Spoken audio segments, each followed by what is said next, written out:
Welcome to the third installment of Talk About Teens. This actually came about when Elisabeth, who is out in California, she and I are in a networking organization, actually a couple of networking organizations in common, and she reached out to me. She said, hey, there's a cool upcoming conference on children's mental health. Would you be interested in attending it virtually? Because of course it was during COVID. And then maybe we can kind of put on our own series. And we started brainstorming and we said, yeah, we'd like to do that. And we started thinking about other people that we might want to include. And Elisabeth has known Deborah and said, Deborah's fantastic, has a ton of insight. We're all veteran educators in our own spaces. And so that's how this event came to be. This is actually our third of four. And today we're going to be giving you support on supporting your kiddos as we go back to school, not only back to school in general, which can be stress inducing and anxiety producing, but especially if we're looking at going back to school for the first time in a year and a half.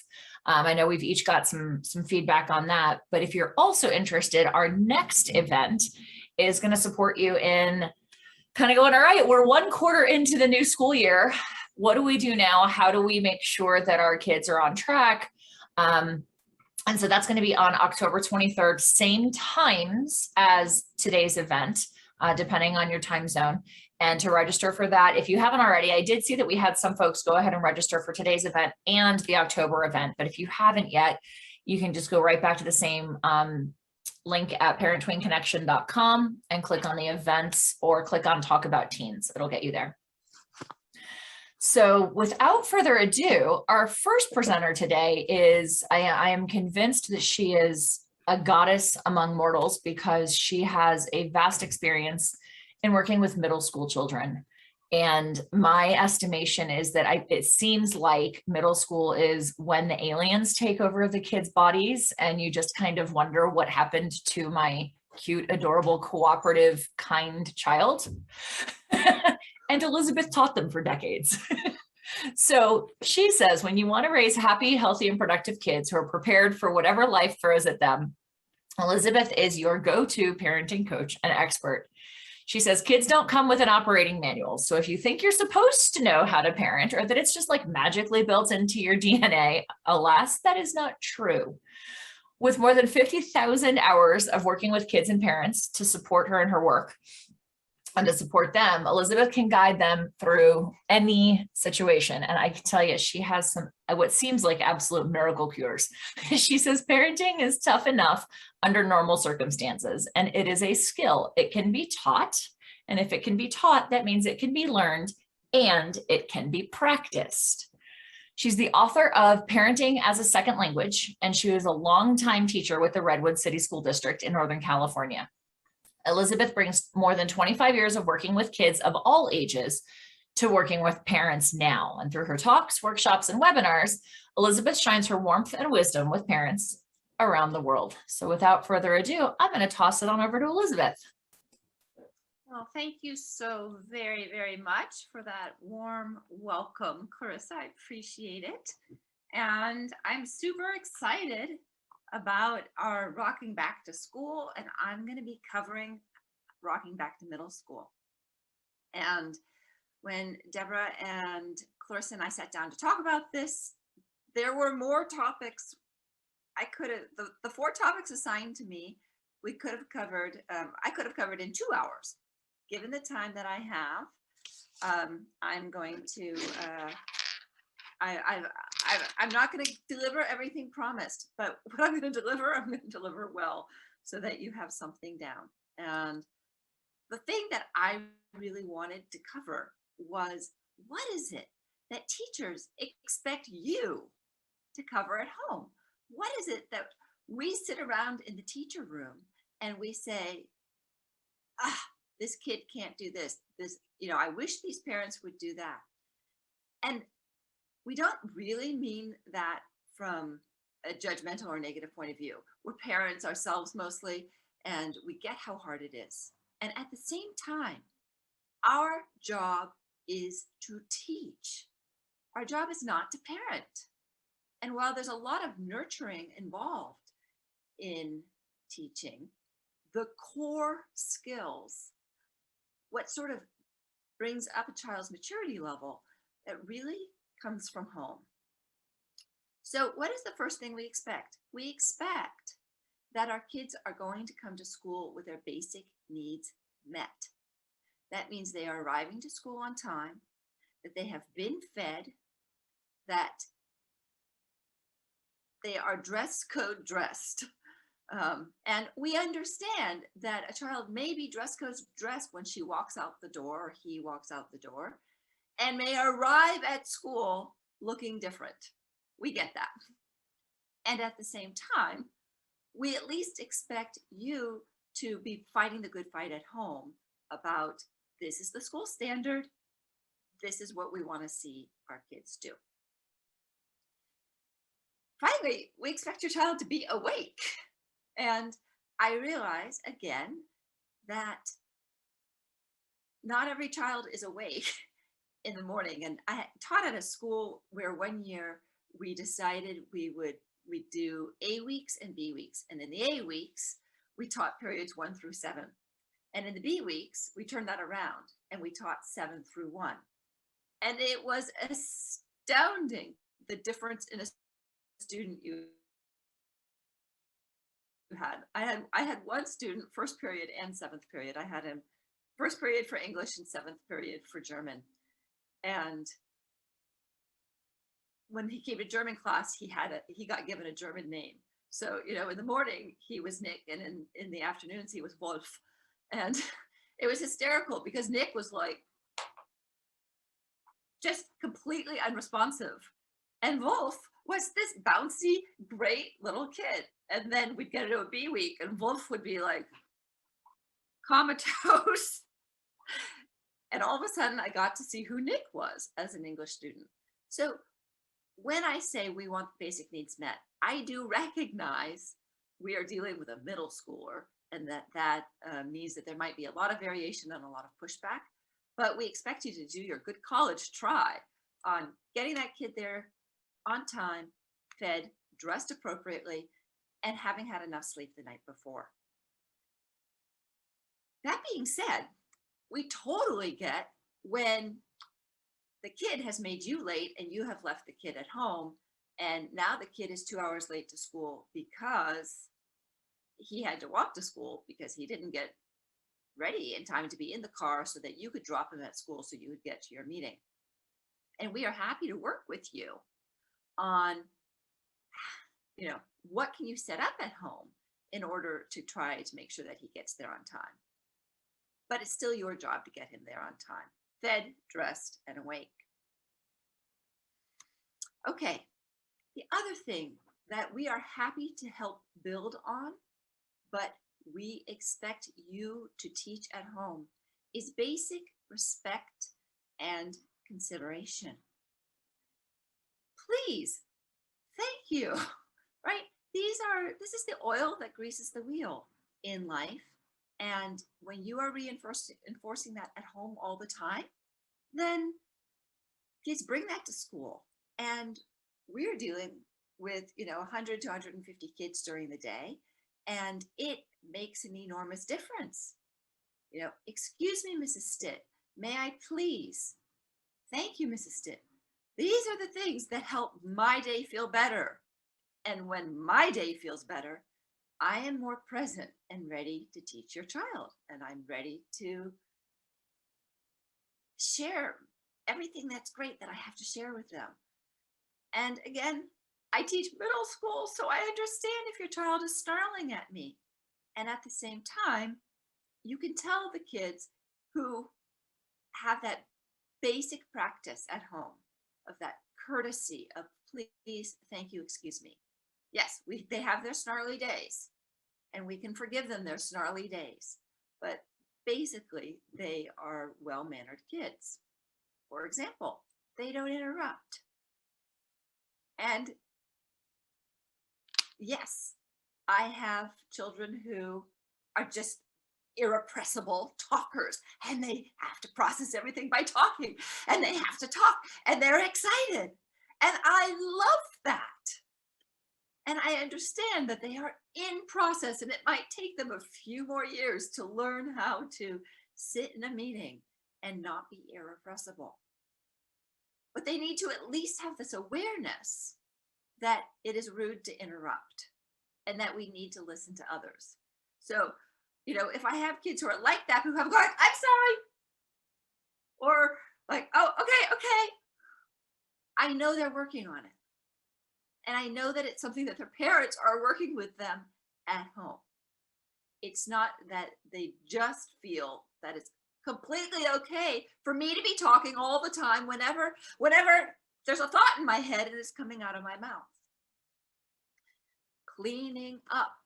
How many of you have had that sign in the workplace that says, please clean up, your mother doesn't live here?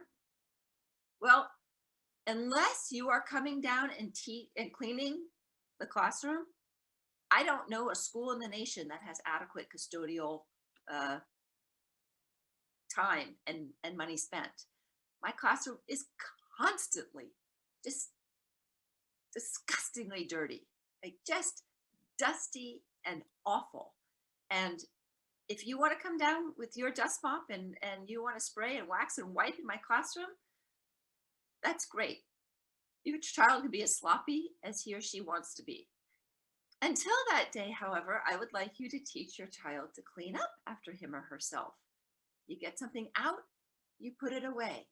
You drop something on the floor, you pick it up.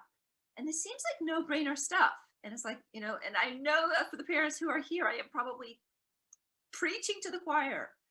But I do want you to be aware of the conversations that you can be having with your kids about how school is not home. And your teachers have expectations of how you're going to show up and how you are going to behave. And of course, taking care of resources is a big one.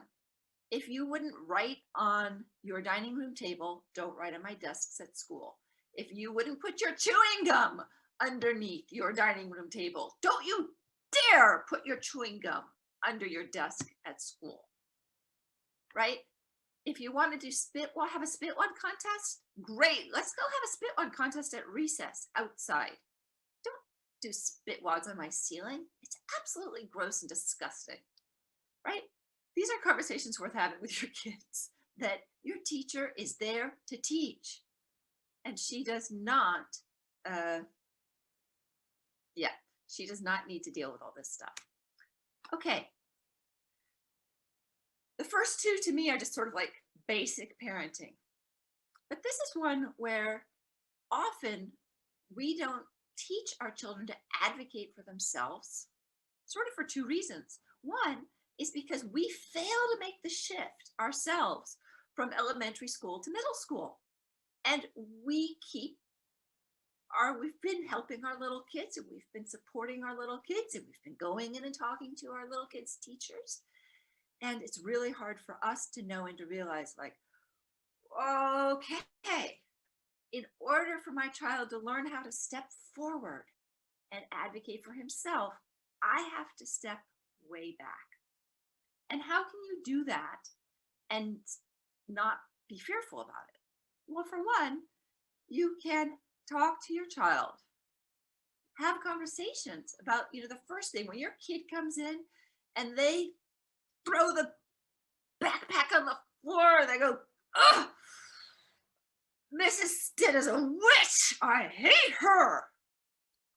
After everyone's taken a deep breath and maybe said kid has had a snack and you've calmed down at the table and you have totally listened to them and heard what went on today, eventually, I would like you to please ask them to consider the teacher's point of view, right? Well, maybe Mrs. Stitt shouldn't have done that. What might have been going on for her that's the way she responded? And in talking to your child, you may come to either the conclusion that, Mrs. Stitt is having a bad day and she's human and she has 150 kids to deal with and you are one child. Or a child may come to the conclusion that, well, maybe I overreacted, maybe I didn't study enough, maybe I wasn't paying attention when she said that was going to be on the test. Either way, it's a mature person who can put themselves in somebody else's shoe and go like, okay, how was is my reaction taking into account the fact that I'm dealing with another human being? All right. You're going to teach your child to advocate for themselves. After this conversation, it's clear, yep, the child has a leg to stand on, and this is something the child needs to talk to the teacher about. Help the child anticipate the teacher's reaction.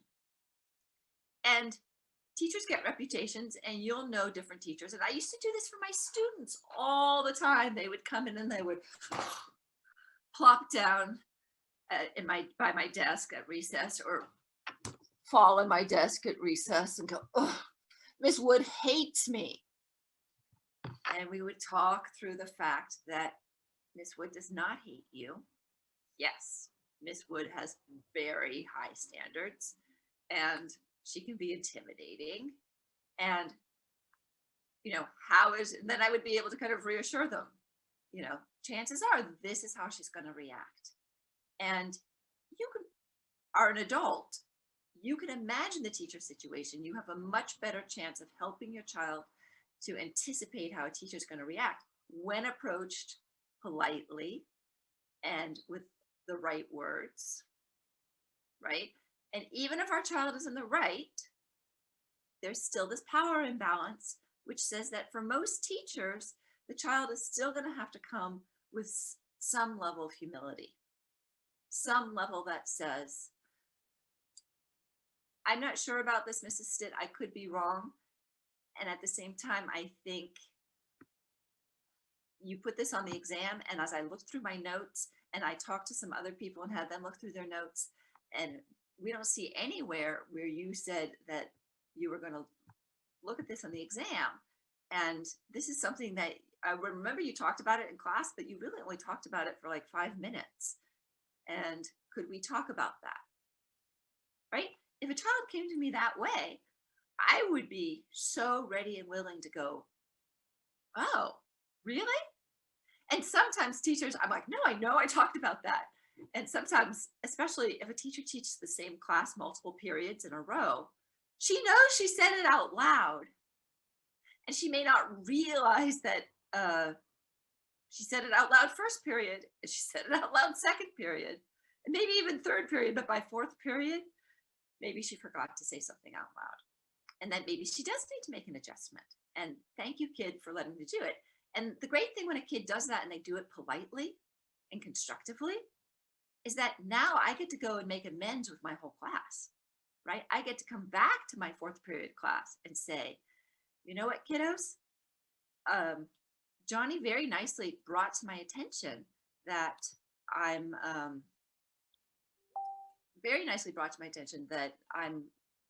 didn't actually prepare you guys for that. And even though it's on the test because everybody else got it, I'm going to readjust the point systems. I'm going to take that out of your points. Okay, practicing and role-playing this conversation. Kids are not going to be able to use effective communication right off the bat. They probably need to write it out. They probably need to role-play it with you, and you can do it both ways. You can be the teacher and have them be the kid, but you can also role play and model that language as the kid and have them react as the teacher. That can be useful because when they're the teacher and they're hearing how reasonable your language is, even if you tell them, okay, be the most difficult teacher you can be Mrs. Stitt at her worst, then you can, and I'm laughing my head now because Mrs. Stitt at her worst speaks German. Communication breaks down altogether. But imagine it. Then they get how does it feel to stand in both shoes? And then finally, and this is most critically important, at the middle school age, you cannot go behind your child's back. If you feel the time has come for you to step in and to talk to that teacher, you have to let your kid know. Lay it out, look, we've tried this. You tried to talk to the teacher. This still isn't happening. This needs to be corrected. It's time for me as the adult to step in and to support you. I am going to be writing an email to Mrs. Stitt. And especially if you're going to go to the principal, because you don't want Mrs. Stitt, again, she shouldn't do this, and hopefully she won't, but teachers are human. And you don't want her coming and getting mad at the kid because, your mother sent me quite a harsh email this morning. If the kid doesn't know, that's going to be a shock. So don't go behind your kid's back. Okay. Clarissa, are you keeping an eye on the time? Because my phone just fell down on the floor. About another 10 minutes or so. Okay. All right. So, in general, it is a parent's job to teach social emotional skills. We used to do much better at this, partly because we used to spend a lot more face-to-face time with our kids. Now, because mom and dad are both working, our kids are spending more time in childcare. And there are a lot of great things and great skills that your kids are picking up at childcare.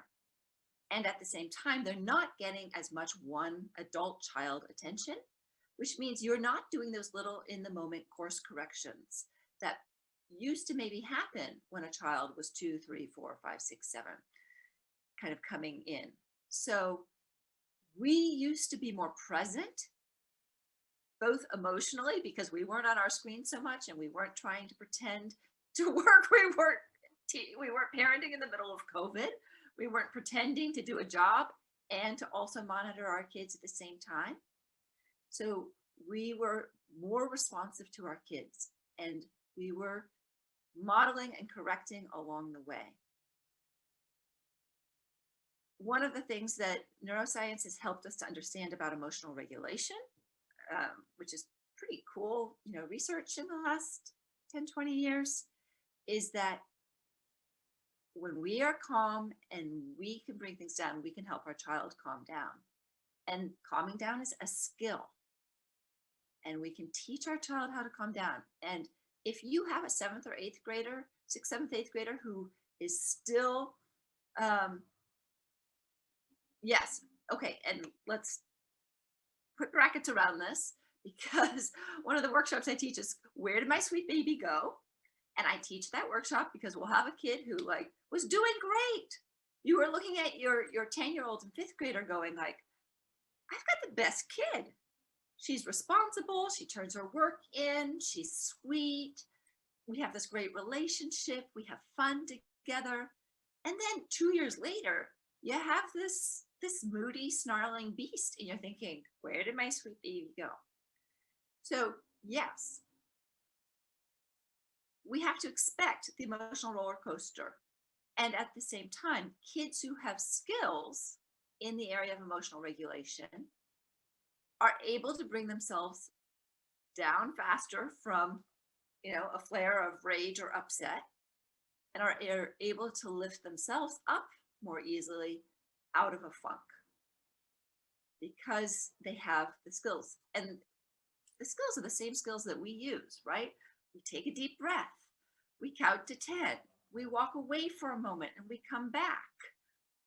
We make sure that we've had enough sleep and that we've been eating regularly, right? This is all things that we can really set our kids up for success in school through our parenting.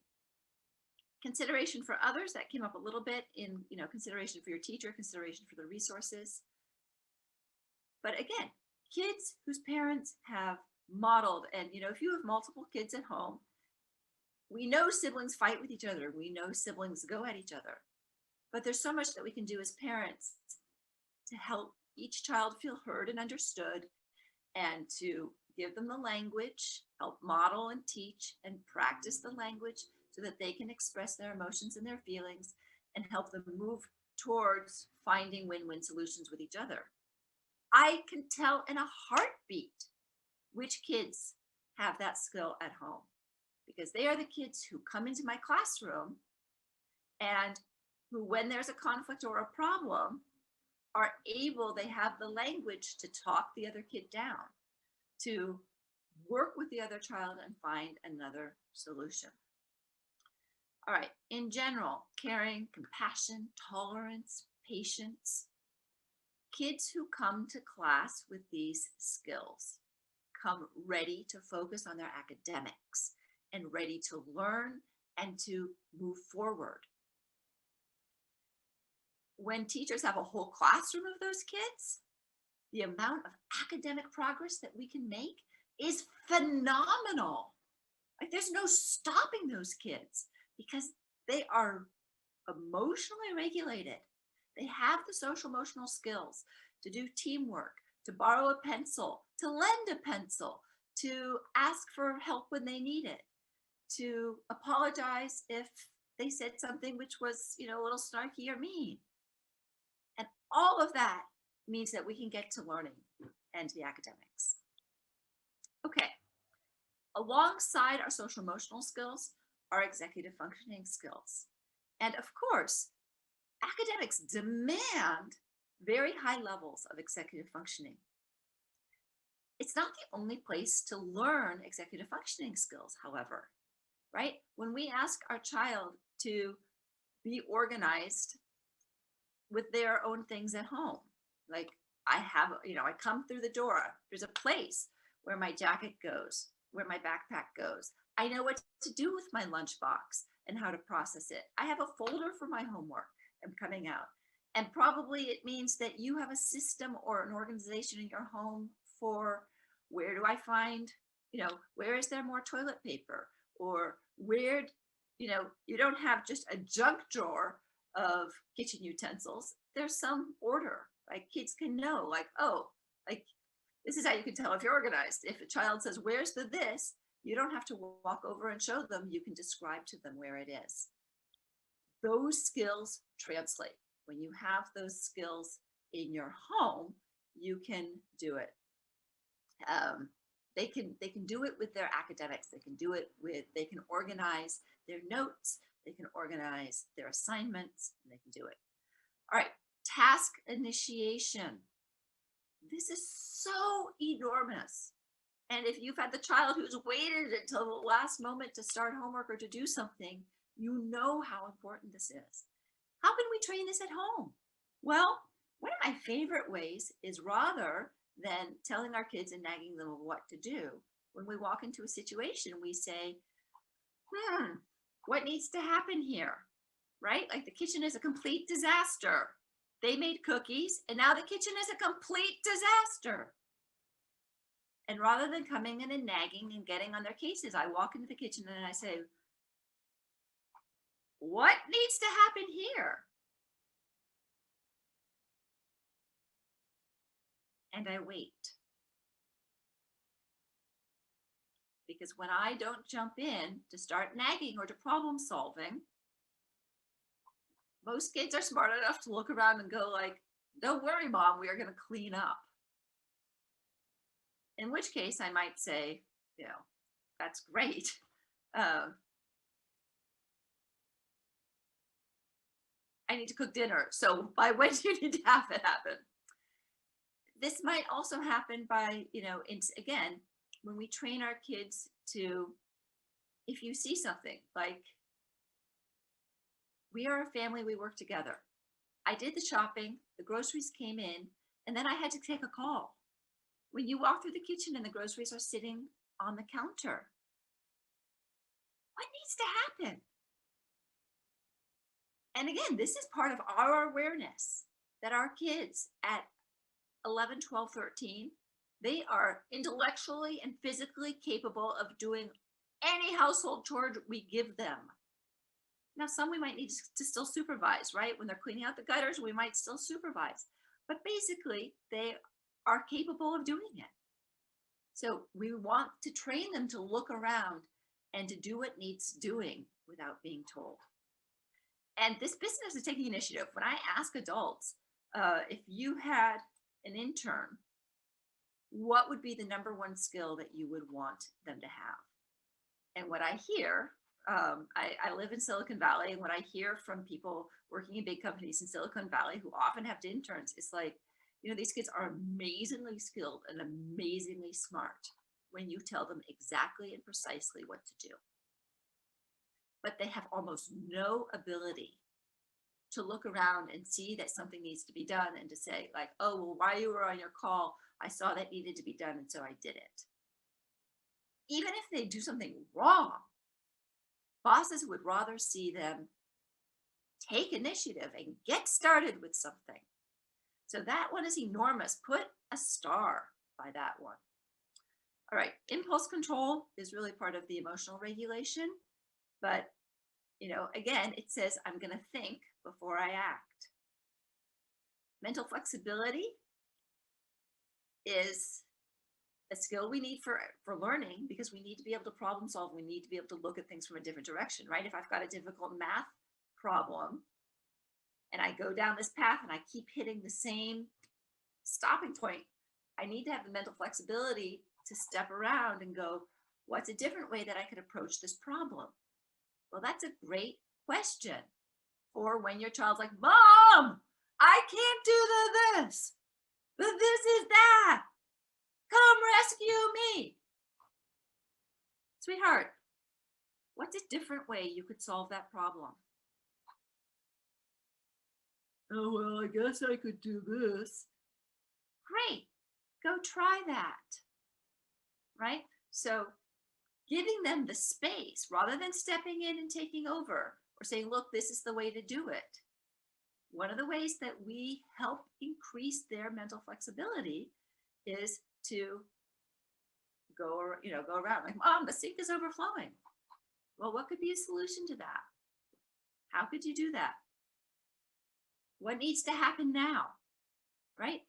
This is part of the problem solving too. The more we put on them to step up, the more we train their brains to take responsibility for their own academics. That's going to help them at school. And it's going to help them in life. And really, there's no academic skill, maybe with the exception of the math thread, that you have to learn in middle school. Everything basically gets repeated in high school, right? Yes. Deborah Ann was a science teacher, and you can tell me if I'm wrong.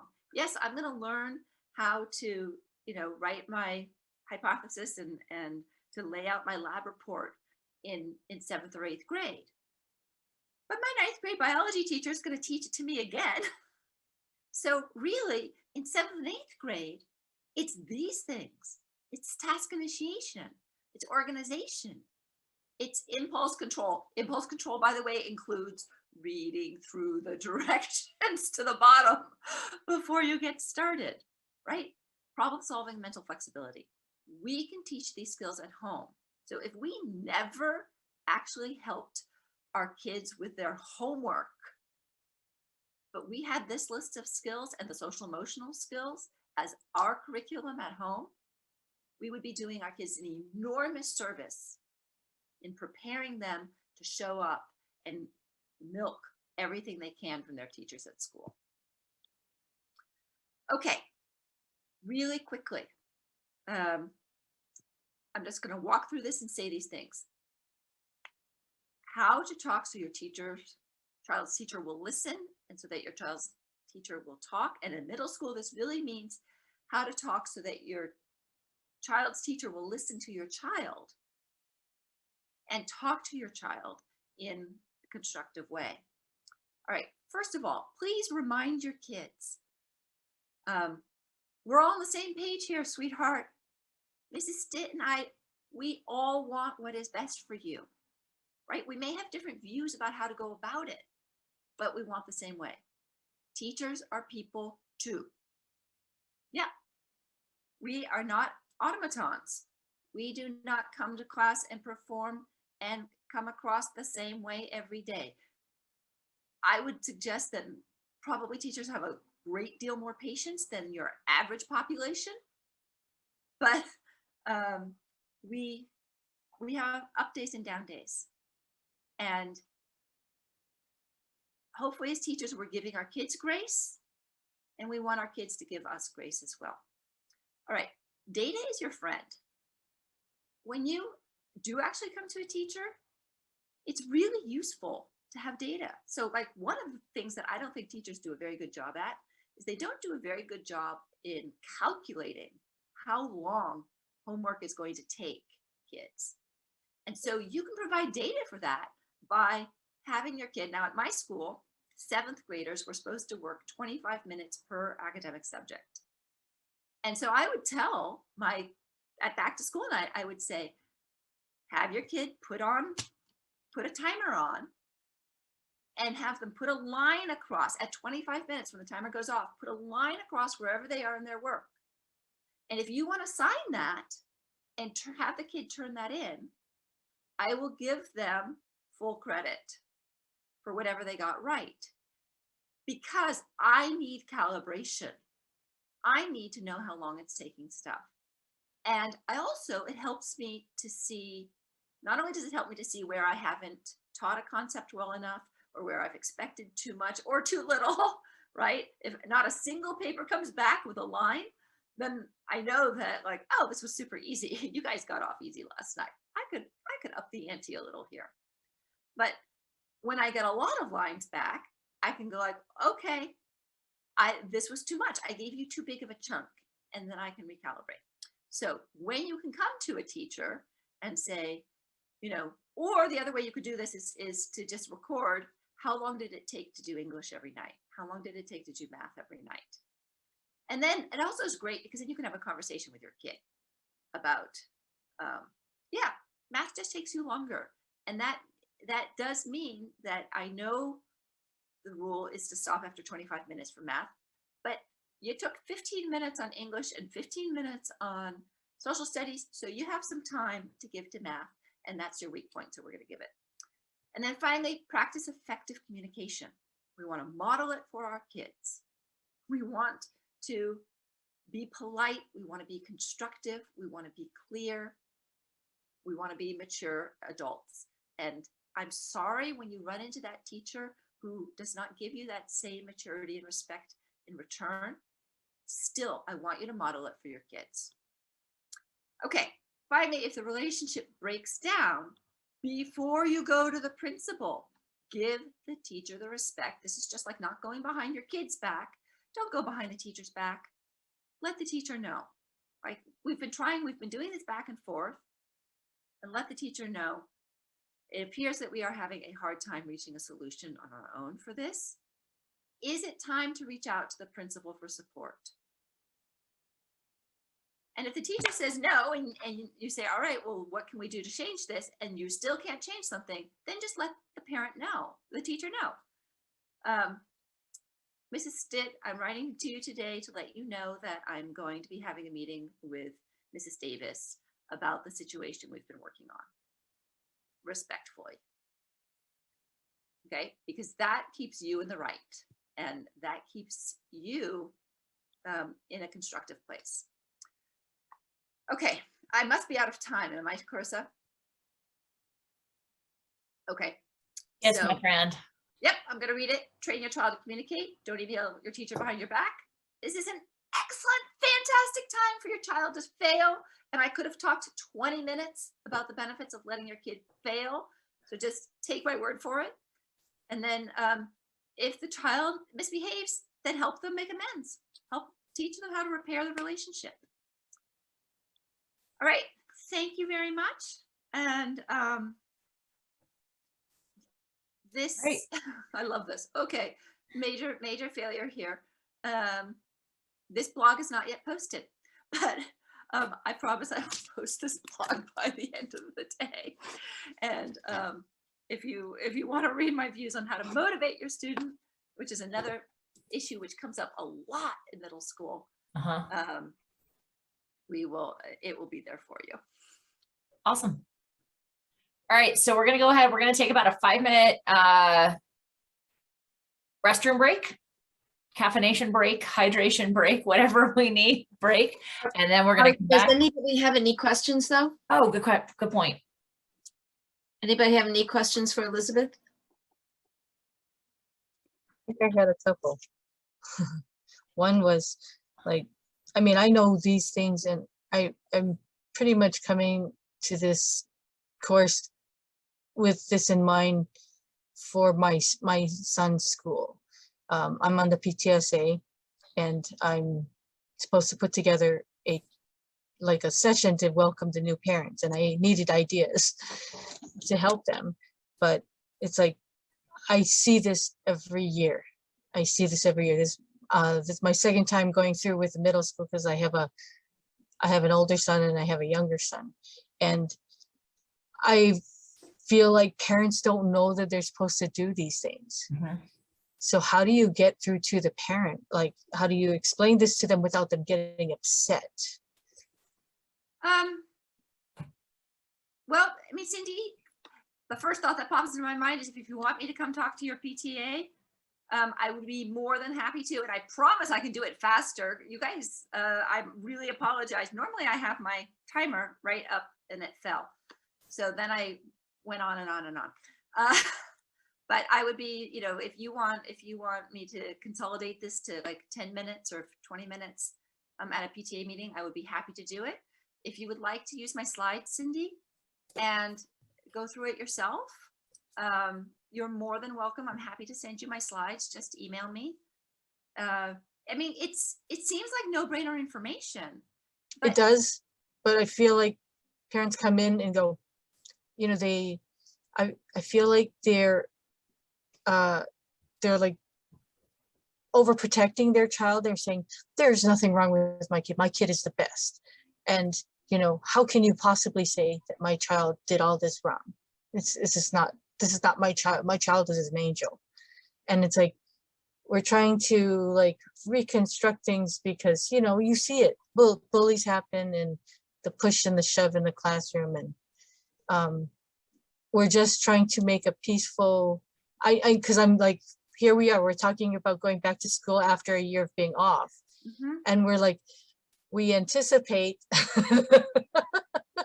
this major explosion of emotions. And I'm just, even my son, he knows that there are certain kids that he has trouble with. He knows he has certain teachers he has trouble with. And it's like, okay, how are we going to deal with this? How are we going to manage this? And we don't know what the others are going to do. And we've talked about it, but it's like, that's us. But then now I'm also, I am definitely trying to reach out to other parents and say, hey, we need to have these hard conversations. How, and they're going to ask me, they're going to say, how do we start these conversations? How do we do this without the kid pushing back saying, there's nothing wrong with me? If I may, I'm actually going to cover that specifically Okay. in the next thing. But the other thing is, when you want to present this stuff to the parents, don't present it, go at it the way Elisabeth goes at it. Don't present it as we've got this problem that's coming up. Present it as, I have found some stuff that's going to make this beginning of the year easier. And then nobody feels like, well, this is being directed at me and my child. Everybody's on board with, nobody knows what's going to happen this year, so easier is great. And I think ultimately the end idea of that all three of us certainly come to this with is, like I said in Elisabeth's intro, is that people, like, we don't have the answers. And yet socially, and I know this is part of what drives all of us in the work that we do with families and with teenagers and tweens, is, there's all this support for parents of littles. Whether it's MOPS groups or, stroller strides or, conversations around postpartum depression are becoming significantly more socially acceptable. Like the stigma around all of that is reducing. And yet somehow we still have this social expectation that by the time your kids are 10, parents have it like all figured out. And parents don't realize that they hold this expectation of others and also of themselves. And so being like, dude, you don't know everything. Like, it's okay to not know everything because it's not socially acceptable to not know everything. And to just come at it, and as Elisabeth said, and as I have said, and to be clear, I don't actually have children of my own, but I've worked again in the education realm, and I'm the daughter of a not so fantastic mother-daughter relationship. So I kind of come at it from the teen perspective of like, okay, well, how do we empower the teens more so? It's okay to not know. there is no like, you have to pass like driver's ed. There is no like parenting ed, you know? And so coming at it from the perspective of like, we don't all know this. I got good information. I learned something from this. I think you'll learn something too. And if we can help our kids, there's no harm in that. There's no shame in that.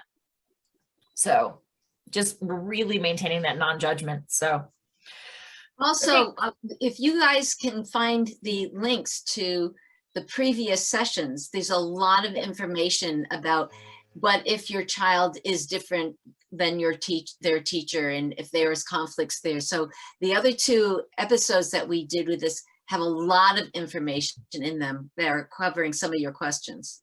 I'll find them and I'll make sure that we also send them out in the follow-up email with when this goes up. You'll also be able to find it right on the same YouTube channel. So I'll make sure to do that.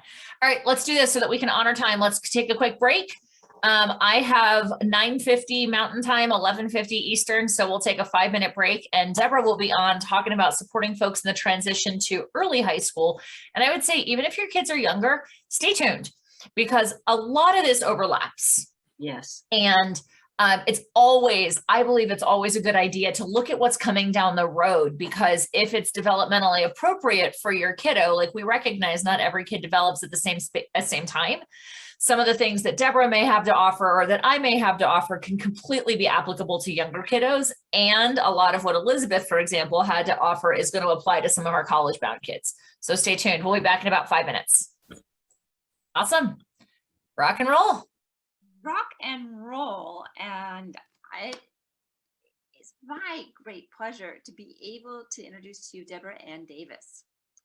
Deborah Ann Davis is an award-winning author, speaker, and coach with over 3 decades of experience in middle school and high school education.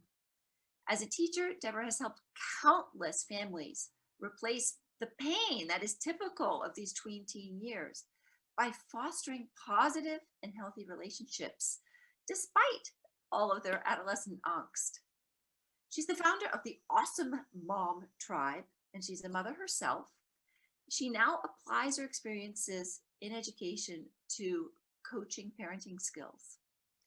She's armed with an amazing sense of humor. She has a BS in education from the University of Massachusetts and a master's in education in supervision from Emory University.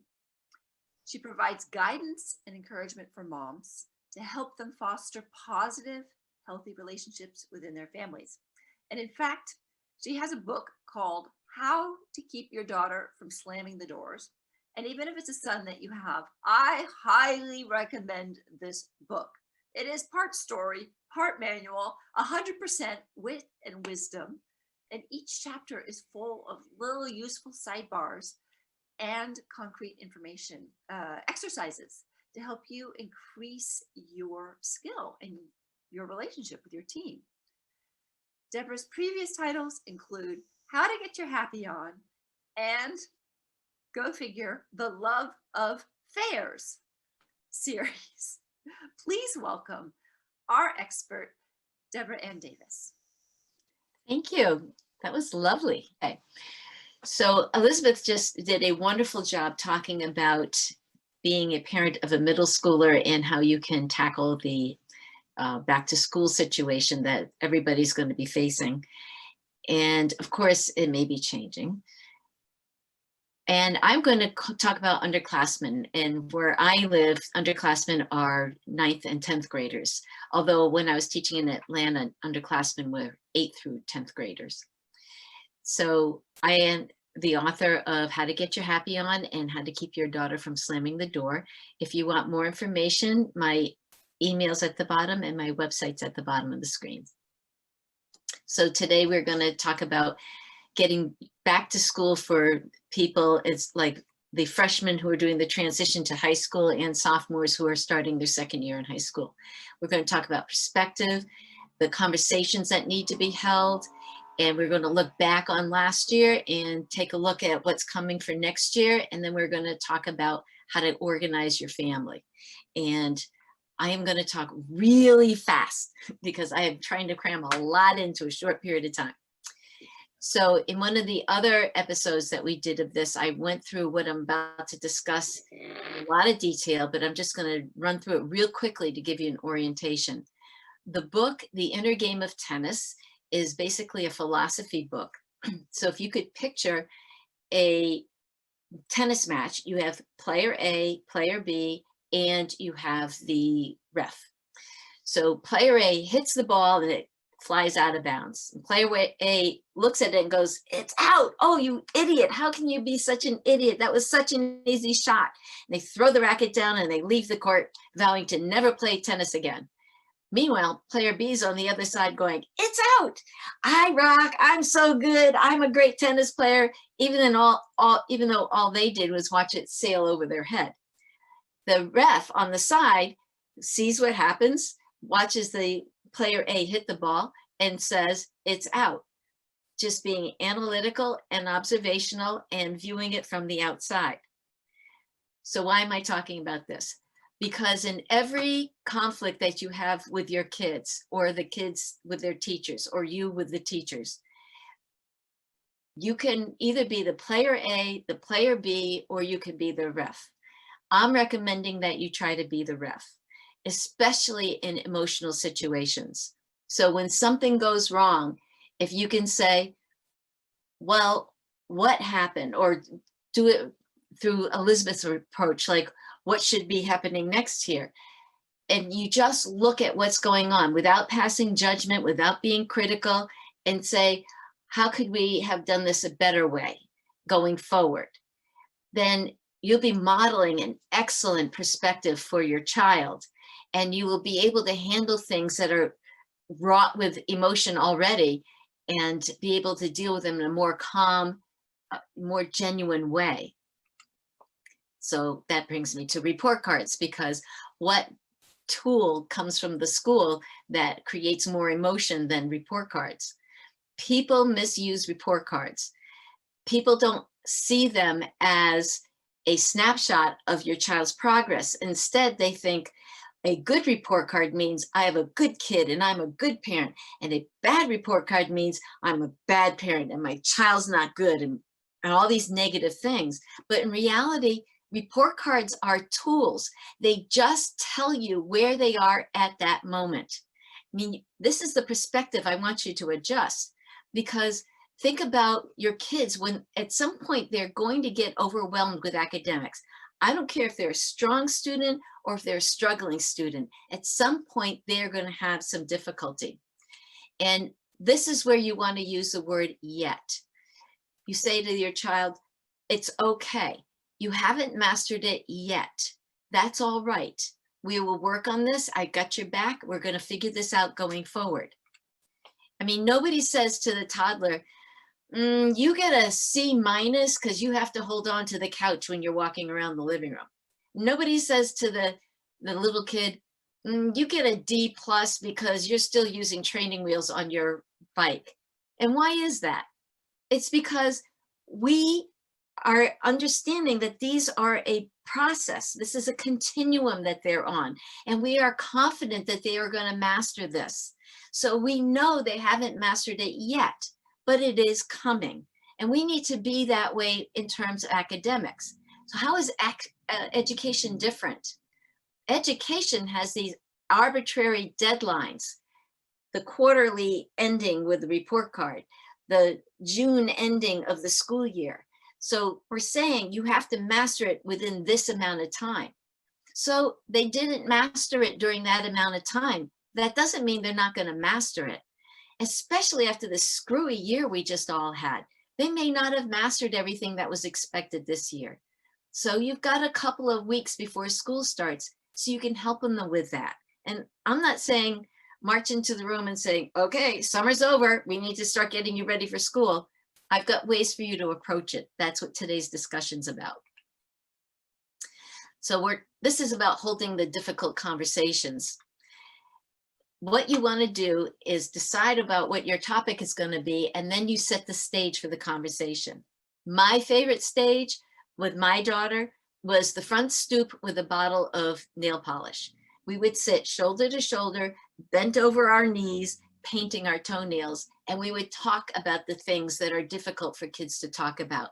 And I would raise the points that I knew that she was going to be having trouble with. Of course, I was a high school teacher, so I knew what she was going to be running into. in also when she was doing middle school. So I had a little bit of an advantage, but you could take advantage of this. And it doesn't have to be nail polish. It can be cooking something together, or painting a room together, or exercising together, or doing a family garden together. Just something where you're shoulder to shoulder and they're not watching the expressions on your face, and they're just hearing the words and they're feeling relaxed in the situation. That's when you hold the conversations and you set it up purposefully. So start with the easy what if discussions, because these are on your kids' minds anyway. What if school is hybrid again next year? What if school is distance learning next year? What if school switches up in the middle of the year? What if the way your teacher teaches doesn't work for you? What if the teacher wants you to do group projects? These are things that make your kids uncomfortable. So by asking them these questions, they will start to explore these as they see it. Now, the key to these discussions is that you don't jump in with advice. You don't tell them how it was for you. You don't sit there and judge what they're saying and say, well, that doesn't make any sense. What do? You listen. You let them talk. You say non-committal things like, interesting. I hear what you're saying. I get it. And then let them explore their feelings. It will give you great insight as to what's going on with them. And you'll lose that insight if you jump in there and start talking about you and your experiences. Plus, the fact that you listened and you didn't judge them will make them feel valued and listened to. And when there is a difficult conversation that they need to have with you, they'll feel more confident about coming to you because they already know you listen. Now, there's certain things that you don't negotiate with them. You don't have you can allow them to talk about it, but you don't change your mind on it. And I call these the non-negotiables. That's anything to do with their education, their health, or their safety. They have unformed brains. The cosmic joke is the last part of the brain to form is the frontal lobe, which is the logic and reasoning part of the brain. So that means they're not prepared to do logic and reasoning, but they're very prepared to do emotional. That means you have to be in charge of the education, the health, and the safety. They cannot see the big picture. And this is not done until they're like 26 years old, which is post-college, and that's when the frontal lobe is fully formed, 26, late 20s. So in health, anything that boosts their immune system, that's up to you. That includes their nutrition. That includes their sleep. That also includes their screen time, because electronics give off EMFs, and they are known to be sleep disruptors. So if they're going to keep things in their room, the phone needs to be on do not disturb, airplane mode, or shut off. And so does all their computers and things like that are in the room. It interferes with their sleep and therefore their health. So all those things either need to be taken out of the room while they're charging overnight, or they need to be shut off during the night.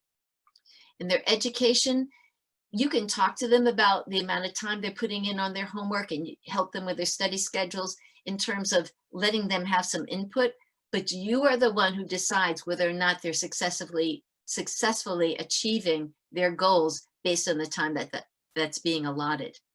And then safety and driving and parties.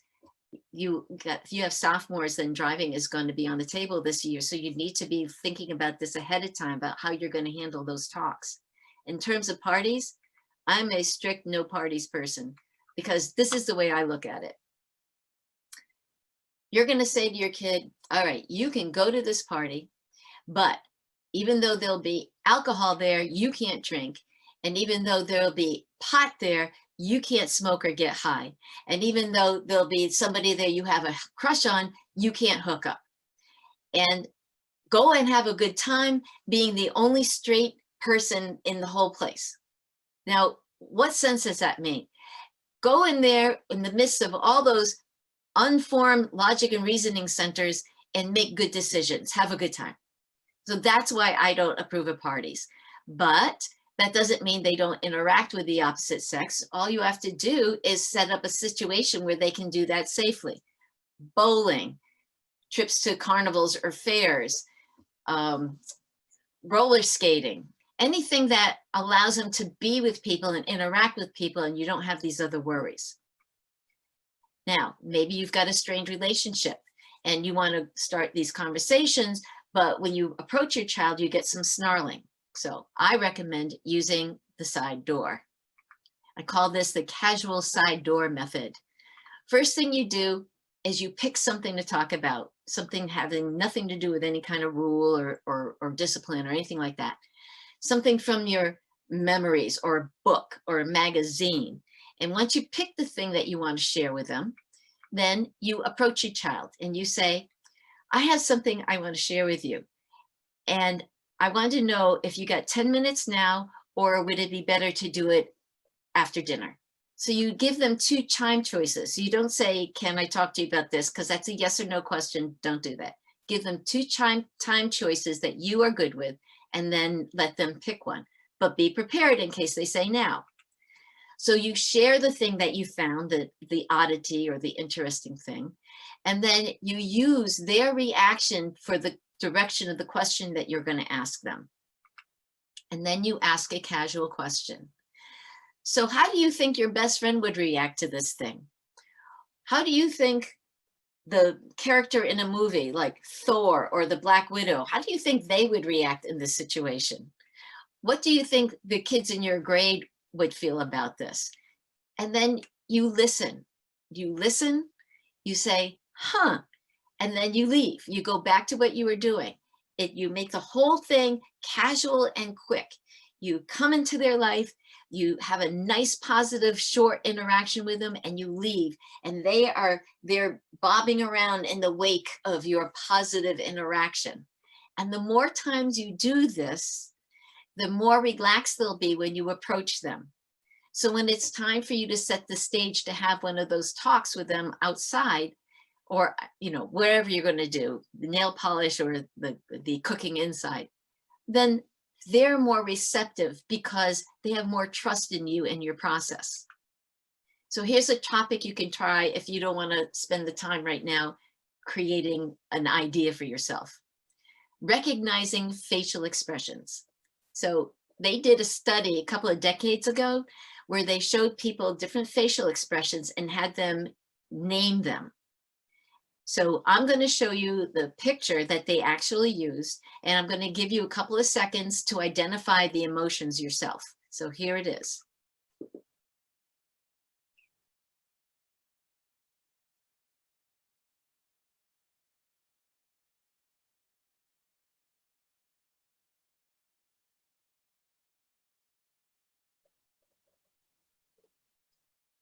Okay, I'm going to start up again in 5, 4, 3, 2, 1.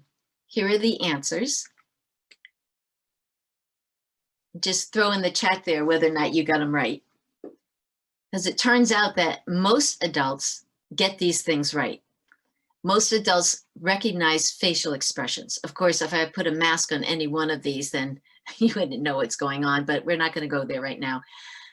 The point is, teens get this wrong 50% of the time. They cannot interpret facial expressions correctly, which obviously is the reason why we have so much conflict in the classroom, because they notice somebody staring into space over there and assume that that expression on the face is directed at them, and creates all kinds of teen drama. It also explains why they suddenly blow up at you when you're not doing anything. It's because they're looking at an expression on your face that makes them think that you're upset with them, and they're reacting for whatever reason they think you should be upset at. So turns out, if you have this conversation with your kids, they will pause before they react when they see someone's face or their expression, because now they're aware that, well, I may not be seeing that right. But anyway, if you were looking for something odd to bring up with your kids that will be a great conversation starter, there you go. All righty. My next topic is about looking back on last year, the old, if I knew then what I know now. If you have freshmen, then what you're doing is revisiting the 8th grade. Now, don't talk about grades. The conversation is about how it felt. Did you feel successful? Is there something that you would change? What are the things that were going on that you definitely want to keep for next year? Those are the conversations you're going to be having after you do the what if conversations, or interspersed with the what if conversations. These are the conversations to have so that they will be looking at what's going to happen next year. So if there are things that made them feel badly, get those out in the open so you can deal with them and give them solutions for them before the 9th grade starts.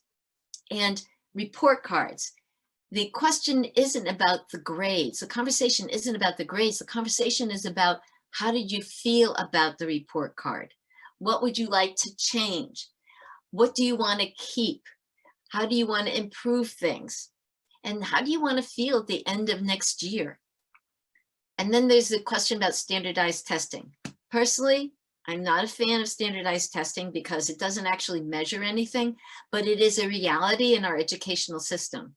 And it creates a huge amount of stress for a whole week in most schools. So if your kids were going through the standardized testing last year, then say to them, did you feel prepared? Did you feel rested? Do you think breakfast is a good idea or not a good idea? Because did you feel sleepy during the test? Those are the kinds of conversations to have, not did you do good? Did you get an A? Did you pass? Those aren't what you want to address. You want to find out about how they felt, and you want to listen to what they tell you so you will learn. For sophomores, you're going to revisit report cards and standardized testing the same way. But you also have the added bonus of final exams. They spent the last week of school stressing. That's how they finished school up last year. And that's how they're going to finish school up this year. So you want to have the conversations with them, like, how was your first exam compared to your last exam in terms of your energy? Did you feel the same kind of alertness? Do you think you had enough time for studying for the last exam? Did you study during exam week? And do you want to do that again this year? Or would you like to do your studying the week before so you're more rested during exam week? Find out what they did. Ask them how their friends did in it and how stressed their friends were. And ask them, how can you reduce the stress of final exams now that you've already gone through it? How can we do it better this year? So hold those conversations. So talk about time management, bullying and meanness, their health and rest and nutrition, how much extracurricular activities they had, dating and crushes. And about extracurricular activities, there was a weird thing that happened last year that people's anxiety went down because they couldn't go out and do all these different extracurricular activities. There was a calmness that filled the families' lives because they took stuff off their plate. And we're going to be discussing that later, but just keep that in the back of your mind. So now let's look at the coming year, because I told you all that so we could talk about this. If you're going to start a conversation, talk about the things that are going to make them orient for next year. How do you want to feel when next summer starts? They're in the middle of summer right now. They remember how they felt just now. So say, how do you want to feel this time next year? And what can we do to get ready for next year? What do you hope next year will be like? Which class might give you some trouble? Because if we know, we can address it ahead of time. These are generic, non-judgment questions that allow you to gain insight to your child and give you things to look up so that you can support them later. The most difficult conversation is about the rules for the coming school year. I recommend that you keep the same rules, the same curfew as you had last year. And this is why. Especially for freshmen who are starting in a new school. If you are going to have, and this goes for sophomores too, new classroom, new teachers, new classmates, new subjects, academic subjects, new obligations. Your whole life is going to be starting brand new. If you throw new rules in there because you've been looking at your child and saying, wow, my child has gotten so mature and has grown so much, I'm going to reward them by giving them some leeway in some of the household rules. This is the wrong time to do it, because everything next year is going to be new. So you keep the stuff within your home the same. And when do you change things? You keep the negotiables the same until the first report card. Once you get the first report card and you see that in this new world the kids are doing well, then you can say, I'm going to talk to you about giving you a little bit more leeway, maybe a later bedtime or stay out later, whatever you want to say, but not until you know that got a handle on the new school year. Now, for going to the next year, walk the halls before school starts. This is an absolute must for freshmen. For sophomores, it's a very strong suggestion, even if they were in that school the year before. Everybody needs to know where the office is, and they need to know how to find the guidance counselors. They need to know where the gym and the locker rooms are. Also, all the entrances and exits of the building, and they need to know where they empty out to, because if they are going out a stairwell that takes them to the opposite side of the building, they need to know how to get to the front of the building again. They need to know where the math department is and where the science labs are and where the different subjects are taught within the school. And everybody, even though they don't want to use them, needs to know where the bathrooms are. If you can, I mean, it may be too early to get this information, but if you can, locate their locker and practice the combination so they're not sitting there feeling like a dweeb when they can't get their locker open in front of the other kids. And if you can't get that information before school starts, then locate the bank where the freshman lockers are or where the sophomore lockers are, so they'll at least have an idea where they're going. And if you happen to be relocating this year, these are the things that you need to look at, especially the graduation requirements, because different towns, different states all have different requirements, and you want to make sure nothing slips through the cracks in this transition. You want to get the summer reading list so that you can shore up their reading. And then you can look at last year's curriculum and compare it to what you guys did. And you can look at this year's curriculum so you can see what's coming down the pike, which you're going to see these three things and many things that I say. Okay, now we've talked about going back to school, and now we're going to talk about going back to school right. I suggest that you do a family calendar. If you are in business, you have something where you keep track of your time. And this is a great habit to model for your kids because it helps them with their organization. So you can do a wall calendar where everybody enters their schedules in there, or you can do your own calendar and then they have their student planner, which they need to show you a couple of times a week so you can make sure they're keeping up with it. Or you can do an online group calendar where you color code everybody so you can see what's going on for each individual in the family. And these are the things you need to put on those. You get the student handbook and you find the calendar. I'm sure they're online by now for next year. And you put in the school holidays and the in-service days and the half days that are part of the school schedule because they affect you. You have to pick them up or find sitters or make sure your presence is covered at work. Also, if they're going to play sports, you need to put in all the games and all the practices. And any clubs that they want to join, then you have to account for when they meet and any activities that they hold. Which brings me to the plenty of time myth. I'm about to freak you out a little bit, so take a deep breath. We all think we have plenty of time to fit it all in. And you can blame the media on that because they all make it look like everybody's fitting it in except you. So we have a finite plate of time and we load up all these things onto our plate and we get it full and balanced. We say, okay, I'm good to go. And then something changes, like the washing machine dies. So now you have to research a new washing machine. You have to buy the new washing machine. You have to be there when the person comes in and installs it and gets the other one out. And you have to figure out what to do with the laundry until that gets settled. So what do? Do we take something out of our plate and say, here, I'll put this washing machine issue in there? No, we cram the washing machine issue in there and everything starts to get unbalanced and you have to make sure it doesn't fall off your plate. And then one of the kids gets sick. So now, instead of saying, I'm going to step away from this and take care of my kid, you say, okay, now I'm going to take care of the kid and make chicken soup and all this other stuff.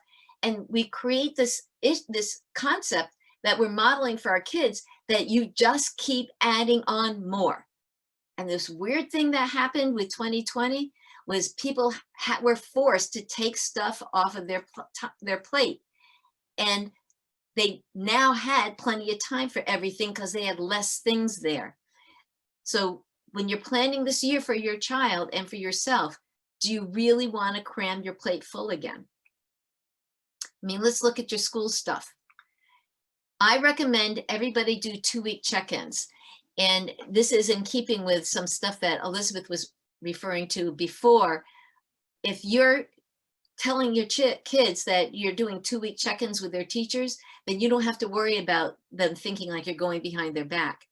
Plus, 2 weeks is a small enough chunk of time that if your child starts to let things slide, it can be repaired and without messing up their grade. Then this 2-week period gives them time to fail, because in middle school, it's a good time for them to try failing, but it doesn't matter because the college people aren't looking at that. But in high school, you kind of get some free leeway for the freshman year, but they're still looking at their grades for college entrance and stuff like that. So letting your kids know you're going to do 2-week check-ins will let them know that mom's going to be checking up on me or dad's going to be checking up on me. So I can't let this slide. Plus, it gives them a good card to play when they're being pressured by the other kids. I can't. My mom's going to contact the teachers in 2 weeks and I have to make sure I take care of this. I told my daughter to play the mom card anytime she wanted. Now, you also have exams coming up, and depending on your school and your child, they may be doing AP exams in May or final exams in June, but some schools do mid-year exams in December. So put those on your calendar. You need to schedule these things. And you also need to schedule the study time. And I vote for minimally the week before the exams, optimally the month before. And that means that they start with 15 minutes a night reviewing their notebooks. That's all you do for a whole month before. So that week before exams, they're familiar with everything that came from the beginning of the year. Plus, on top of that, you've got school sports and the games and practices for both of those, not to mention the exhaustion that they have when they're getting back into shape in the beginning of the season. And you've got volunteer work that many schools require as part of the graduation requirements. Driver's ed for your sophomores and for your juniors. And kids are going to participate in plays, recitals, and concerts, whether they are doing them themselves or they being there as audience for their friends. So that's a lot of school stuff. And all of that is with homework and projects. But it isn't just school stuff that you're trying to organize. It's family stuff, first and foremost. You need to have weekly family time and schedule your family vacations and emphasize the importance of downtime and relaxation for everybody in your household. So now you got your school stuff, you got your family stuff. Let's talk about the other stuff. Your kids are going to want to hang out with friends. That's a given. And that is a time consumer. And if they play any kind of league sports like Little League or AAU, there's practice and games for that. They may want to have an after school job like mowing lawns or babysitting. And don't forget time for worship. Clubs and hobbies that your kids want to do on their own, not things that they are signed up for. That they are all time consumers. So when you are organizing a schedule for your kids and you want things to be calmer in your family's life, then keep this in mind and allow for these things. Oh, and don't forget your health and hygiene, the thing that we always leave for last. So quickly, I'm almost done here. Before summer is over, here are some things you can do. First thing I would do is take the learning styles inventory. And if you send me an email at info@deborahanndavis.com, I will send this to you. The learning styles inventory helps you understand how your child learns best and the things that are weak so that you can help them get stronger in those areas. Plus, your teachers have a teaching style that matches their learning style because that's what makes sense to them the way the world is. So if your child has a different learning style than the teacher, they may be having difficulty in that class. And using this tool, the learning styles inventory, you can address those differences and find ways for your child to show their learning what's going on in a way the teacher can receive it. Also use the next couple of weeks for boosting math and reading. Don't worry about science, don't worry about social studies. Look at the math class they had last year and find some holes in it and say, this is how we're going to strengthen you for next year. Or look at what's coming up next year and find out what's going to be taught immediately in math and teach it to them now. Find out where they're going to be reading. Have them do a little bit of reading every day in the room with you while you're reading. Check last year's and next year's curriculums to base this on. And like I've said before, all right, I clicked something I shouldn't have. Hang on a second. All right, there we go. What you want to do is search. You don't want to come on strong and say, okay, summer's over. You want to search, find fun ways to teach blah, blah, blah. Math, reading, algebra, geometry, whatever it was, even if it's like a title of a book they were supposed to have read. Fun ways to teach it, and then come up with interesting, fun ways to address these topics that you want to strengthen in your child in the next couple of weeks. Or have them research it and find fun ways for them to learn it, because they'll start poking around and exploring things, especially like math games. Oops, all right, hang on. So that is the end of what I want to discuss. I want to say thank you very much for listening, and Clarissa is up next. If you have any questions or you want to take advantage of my coaching, then contact me via email. And as a person who signed up for this, you will automatically be receiving my monthly newsletter called Merry Meddling, which will give you a lot of information about things that you can deal with your children. And you can also get a free parenting coaching session with me. Just contact me through my website or email me, and you fill out a questionnaire so we don't have to take up our time learning about you. I read the questionnaire, and then you and I sit down for an hour and we sort out things that you want to discuss. So again, thank you very much for your time. Woo! Okay. I'm really excited for this because Clarissa has always proven to be such an excellent speaker and so insightful for things that our kids need. So without further ado, let me introduce Clarissa Constantine. She's an only child who had a tough relationship with her mom, as she alluded to earlier. And during college at University of Hartford, which is in my backyard, she began what would turn into decades-long career as a test prep coach. I used a test prep coach for my daughter, and I can highly recommend them. Clarissa has helped thousands of kids around the world navigate college and grad school admissions processes. So when you're listening to her, keep that in mind for your kids as they're getting older. She's joked that along the way, she sometimes finds herself playing the role of therapist more than tutor, because she helps kids manage the stresses of life. And any way you can get kids to manage their stress is a blessing. But no matter how many young adults she has helped, she's always longed for a closer, more intimate relationship with her own mother. Unfortunately, her mom passed away in November of 2019. So Clarissa is now driven to help other families avoid the heartache, the lost years, and the regret that she, and most likely her mom too, experienced. In addition to test prep coaching and dreaming of the way the parent-teen-tween connection can help families. She's also a certified life coach who helps teens learn concepts like goal setting, self-compassion, self-esteem, mindfulness, and growth mindsets. Today, Clarissa is going to be discussing how your juniors and seniors can rock the back to school process, as well as your college-bound grads. So give it up for Clarissa. Thank you, Deborah. Appreciate that. So yeah, I keep that information in the introduction because although I don't have kids of my own, I've absolutely had people say to me, well, you're not a parent. What the heck do you know about raising children? And quite frankly, I don't know a damn thing about raising children of my own.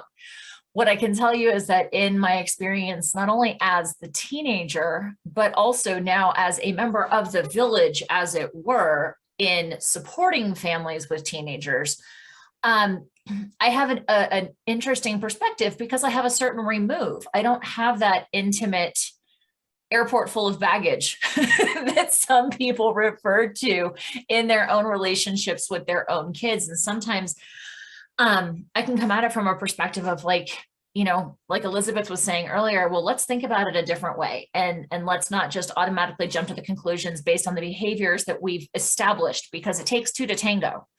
And so we show up in our relationships one way, and we expect the others to keep the other in our relationship, whether it's our partners, whether it's the kids in our worlds, whatever, we expect them to keep showing up in the same way. And when we can step out of that, then that's where we can impact change. So I am a firm believer that I forgot this is in there. We'll come back to that. As we look through this process of helping our older high school and to whatever extent college is on the table for kids, navigate this process, I am a firm believer that the most important role that the adults in these kids' worlds can play is mentor, manager, not doer, not nagger, not what do you mean you didn't get that assignment in? And so this actually goes back to like what Elisabeth was talking about early on, is like, you know what? If your kids are going to fail, like you're not going to be there to save them every single time. The sooner that you can give them the experience of learning to fix their own difficulties, the better. But really what's important is that we're modeling for them how to do that. So I really invite you to consider that as we navigate this late high school into whatever the next step is, for many it's college, the most important aspect that we want to stay focused on is our relationship to our kids. Yes, college is an important piece for a lot of families. That is the expectation. And I totally get that we're coming at that from the perspective that our social association or our social culture is that college is the best way to get to a place where you can afford to live independently and have a comfortable, happy life financially. And I'm not going to say that finances don't matter. I'm not going to argue that college is largely a very effective way of getting to a comfortable livelihood. I am going to say, however, that if you make that the priority and you sacrifice your relationship with the kids in the long run, that's going to bring about potentially even bigger challenges. So I just wanted to kind of frame that as we go into this to say, like, I'm not saying that college and higher education and next steps aren't important, but navigating that with as intact of a relationship as we can with our teenagers as possible is going to be more important. So going back to school, well, life, quote unquote, after the pandemic, are we actually there yet? Well, we might argue not so much. I know before we had our guests join us today, Deborah, Elisabeth, and I were chatting about traveling and visiting family. And well, if I take this step to see this person in my family and we don't do this and we don't do that and we don't do the other thing, we should be safe. The reality is we're not past the pandemic yet. So the questions that Deborah was mentioning earlier, what if we go back to virtual school? What if things switch up? What if? We need to keep in mind, we're not on the other side of this yet. We are trying to get back to some sense of new normal, which frankly, if I never hear the words new normal or pivot again in my life, I will be perfectly thrilled. But the reality is we're not there yet. So what we have to keep in mind is that as excited as the adults in your world are likely to be about your kids going back to quote unquote real school, if that's happening in your geography, it is likely that we've got some apprehension on the parts of our kids. That, I mean, going back to school is nerve-wracking in the first place. Going back, quote unquote, sort of, kind of, not really post-pandemic is likely to be even more anxiety inducing. If you are in a family where you have family members who are immunocompromised and you have had to take extraordinary measures to protect your family, if you, God forbid, have lost a family member to COVID, or whatever the case is, if there is still this awareness for them that we need to be careful, but they still are so excited to go back and be with their friends.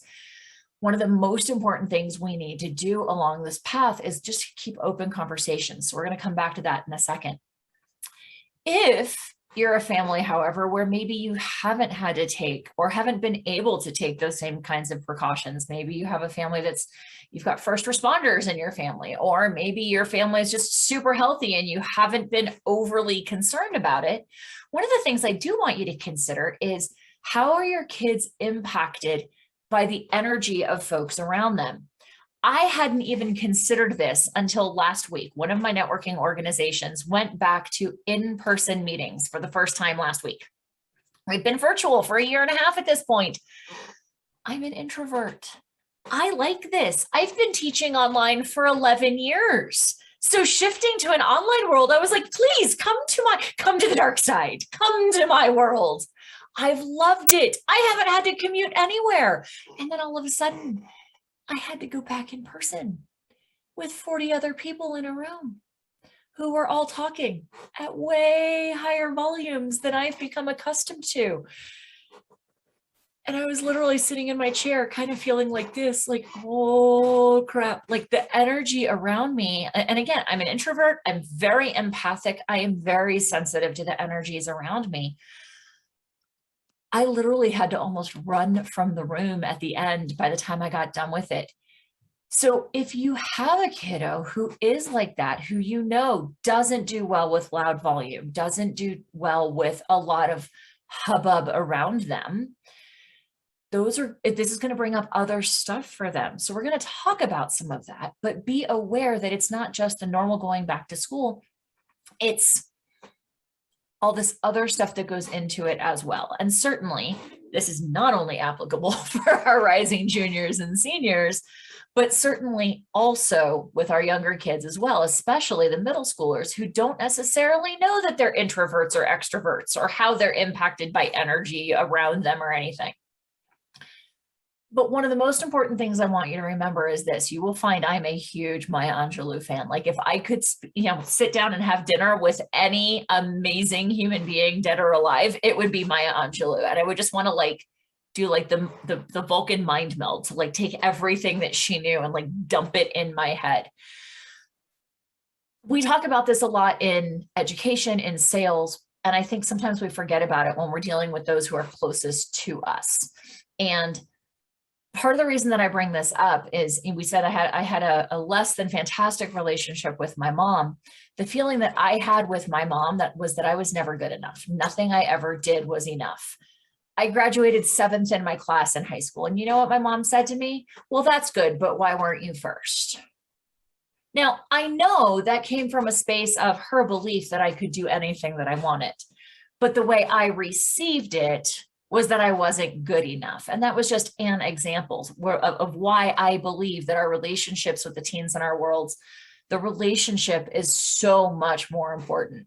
So one of the most important things I invite you to do with your students across the board is to keep the dialogue open. Now, Cindy, you had said earlier that with some families that you engage with, they're like, well, but how do I say that? Right? How do I ask that question? So it's easy for me to say, just ask, which I'm going to do in a second, but I want to give you a couple of actual tactile, tangible strategies. Number one, journaling, keeping a joint journal. You write something to the teen, go tuck it under their pillow. Let them process. Don't talk about it. Don't ask about it. Just let the written word be a means of communication. The Open the Door journal is actually a journal that I created that is available for purchase and download from my website. And you can then take it to Office Depot or your local print shop and have it printed. But it's set up so that there are questions, many of them paired, where it's like, what's your favorite childhood memory? And so the parent can write about their favorite, or the parent or the adult can write about their favorite childhood memory. And then the teenager can write about their favorite childhood memory. Some of them are simple questions like that. Some of them are a little bit more probing, like, is there something that you'd like to talk to me about that you don't know how to approach with me? So it gives them just another manner of doing that. I'm also a huge fan of this card deck, the Say It With Gratitude deck. A friend of mine actually created that. And I use it at the beginning of all of my classes just to set the tone. Studies have shown that gratitude, a daily gratitude practice, absolutely changes your mental the wiring like in your brain. And so if we can start every day with a gratitude question, or end every day with a gratitude question, that as a family can make a big impact. So those are less invasive, less direct, less pointed ways, to Deborah's point of like, hey, here's a simple study. Let's talk about this. If you make a habit of opening these conversations with less challenging questions, then it makes the more challenging questions easier to deal with. But here's the deal. If you think your kids aren't talking about sex, drugs, suicide, mental health, you name it, you're wrong. They are talking about it, and they are talking about it way earlier than we realize. So if you want to have a piece of the conversation and have that conversation be comfortable for your kids to come to you about, we as the adults have to take the first step in doing that, because they're not going to come to you and be like, hey mom, my boyfriend tried to pressure me into having sex last night. They're not going to do it unless you've had a foundation of conversation. And I've had teen suicide is something that hits very close to home for me. And I've had parents ask me, well, how do I ask my kids about these topics? And literally it's just ask, but you need to find your words. So I encourage you to make notes to yourself, journal about this, write it down. Things like, how do you feel like you're handling return to school? Deborah had some great questions earlier. What do you think about finding a life coach? Or do you think that talking to somebody like a coach or a therapist, somebody completely outside of the family who is just yours to talk to, would that be helpful? Have you ever talked to your boyfriend or girlfriend about first base, second base, third base? And to Deborah's point, this is not an opportunity for you to put your interjections and your opinions in. This is giving them the space to talk to you. Have you heard any of your friends talk about hurting themselves or hurting others? And then to Elisabeth's point, shush and wait and let them process, and do it in a non-face-to-face fashion. I love the nail polish on the front porch. I love going hiking. I love going for a drive. Maybe you make it a plan with your kiddos that, with each of your kids, once every other week, we're going to get in the car on a Saturday morning and we're just going to go for a drive, or we're going to go get donuts, or we're going to go whatever, but that's your time with that kiddo. Have you ever thought of hurting yourself or others? If you're not asking, I promise you, they're just not going to come and volunteer this information. I cannot emphasize this enough. Listen, okay? This is something that, as I look back on my relationship with my mom, the way that I ultimately can summarize our relationship, and I own my part in this as an adult, but I didn't know any differently when I was a kid. We were both so emphatic. Let me back up. I never questioned that she loved me. I never questioned that she wanted what was best for me.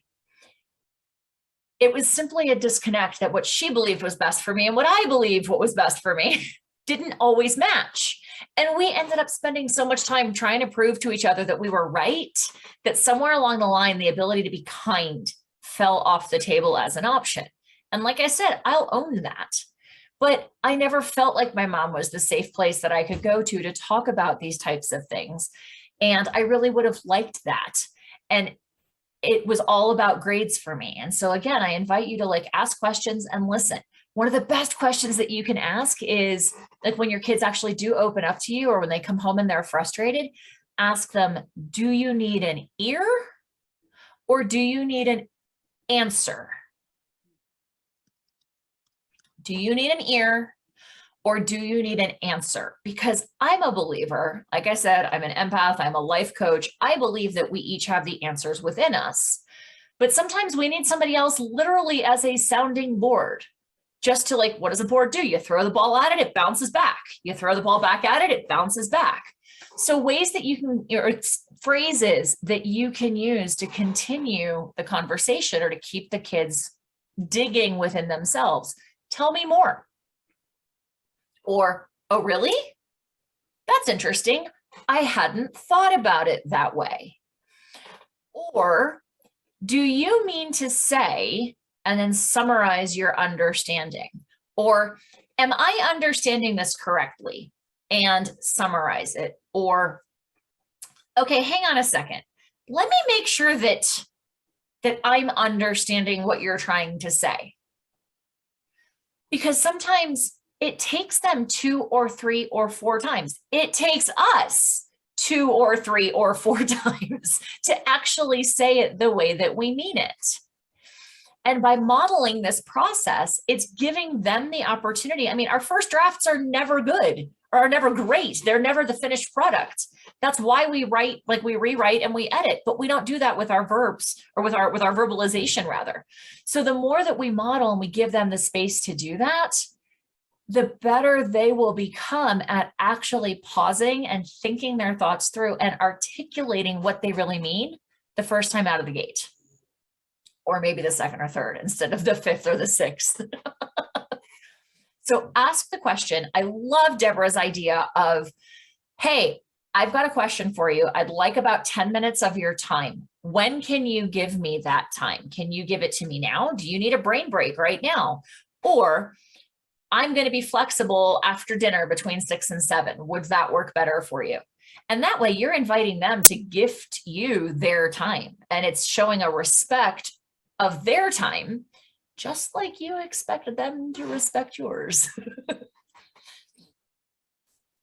So all of this is just like what I would like to offer as life advice for teenagers and helping to keep those relationships intact. That has to happen year round, but I think it's incredibly important now as we're talking about back to school. Deborah mentioned this earlier in terms of asking your kids, well, what if things don't go from, like, what if we're not in person all year long? What if we do have to revert to online? Having a conversation with them about what their expectations are about how this school year is going to go gives you a little bit of an insight into their brain. What do you think your favorite subject is going to be this year? What class are you looking forward to the most? Which teacher do you anticipate? Because keep in mind, junior, senior year, presuming they've been in the same school for 4 years, they know, like they've heard about the personalities of the teachers. They know whether Mrs. Stitt is a witch or whether Mrs. Davis is the hardest science teacher in the building, right? So who do you expect is going to be the biggest challenge? Ask them what they expect to go well and what they expect might be more challenging. And then brainstorm other outcomes. What if it turns out that Mrs. Stitt actually isn't as overbearing as other people have thought that she might be? What if it turns out, or how do you expect that you could approach Mrs. Davis most effectively if you've heard these horrid things? Not that you would have, I'm sure, but like, what if, right? And ask them, well, what do you think the lunchroom is going to be like? Do you think kids are actually going to be social distancing? What's your plan about social distancing? And remember, ask them and then let their answers be okay, whatever they are, just let them out.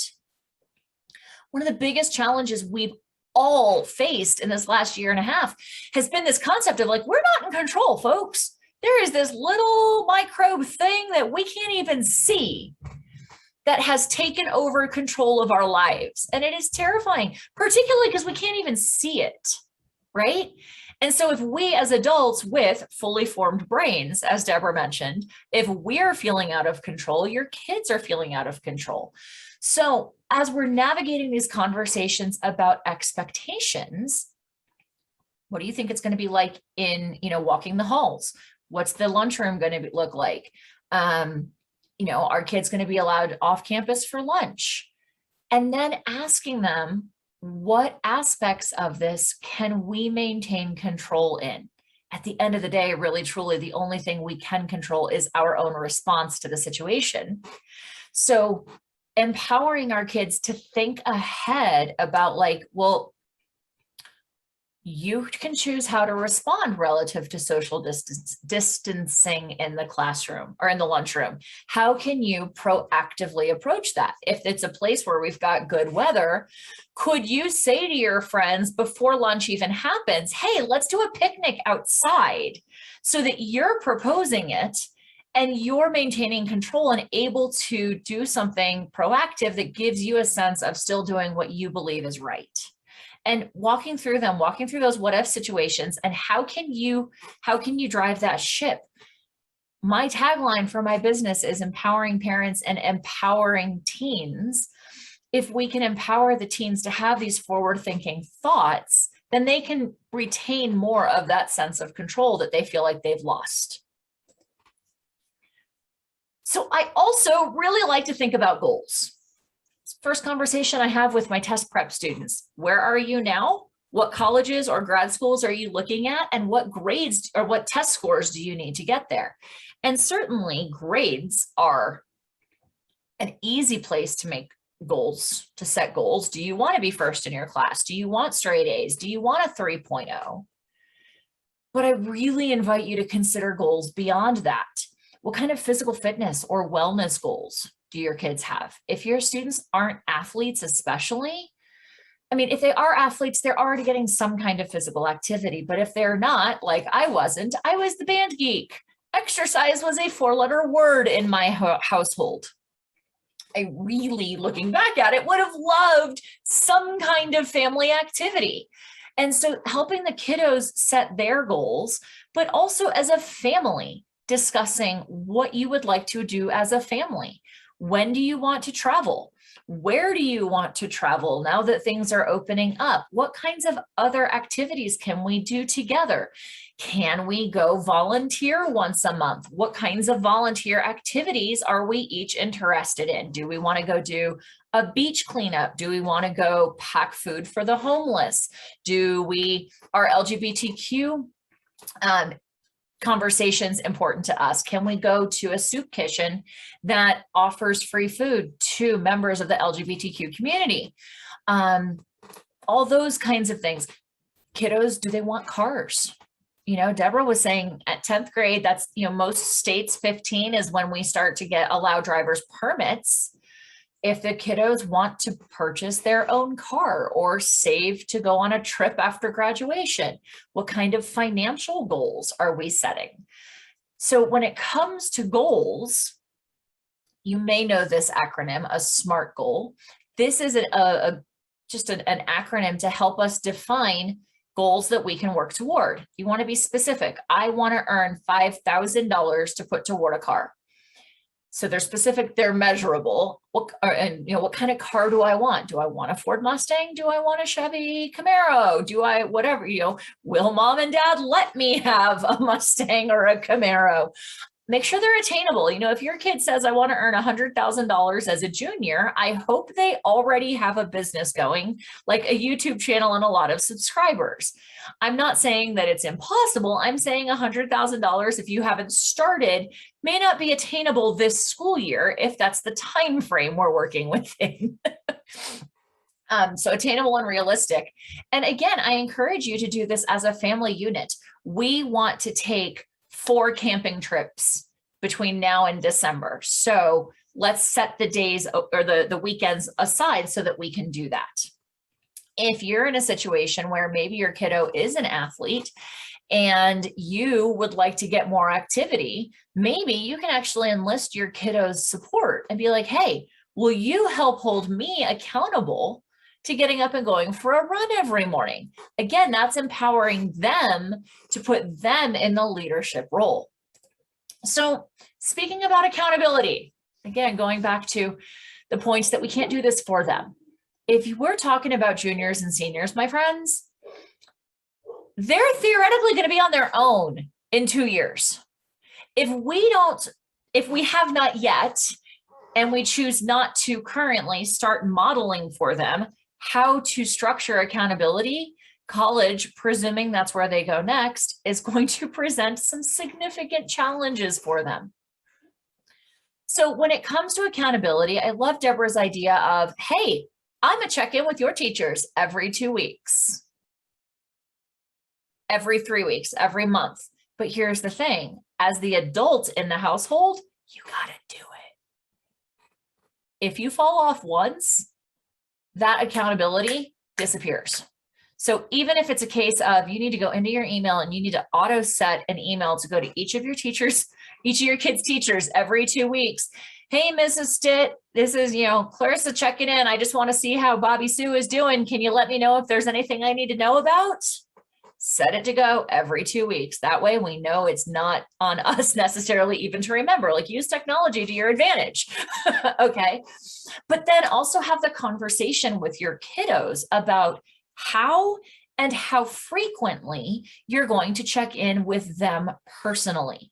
I can guarantee you, if you are breathing down their neck every day, they're going to hate it and you're going to feel like a witch. You're not going to love it. But I think it could be reasonable to say, hey, I want to set Sunday from 6 to 6:30 aside to check in with you. I want to check your grades online with you.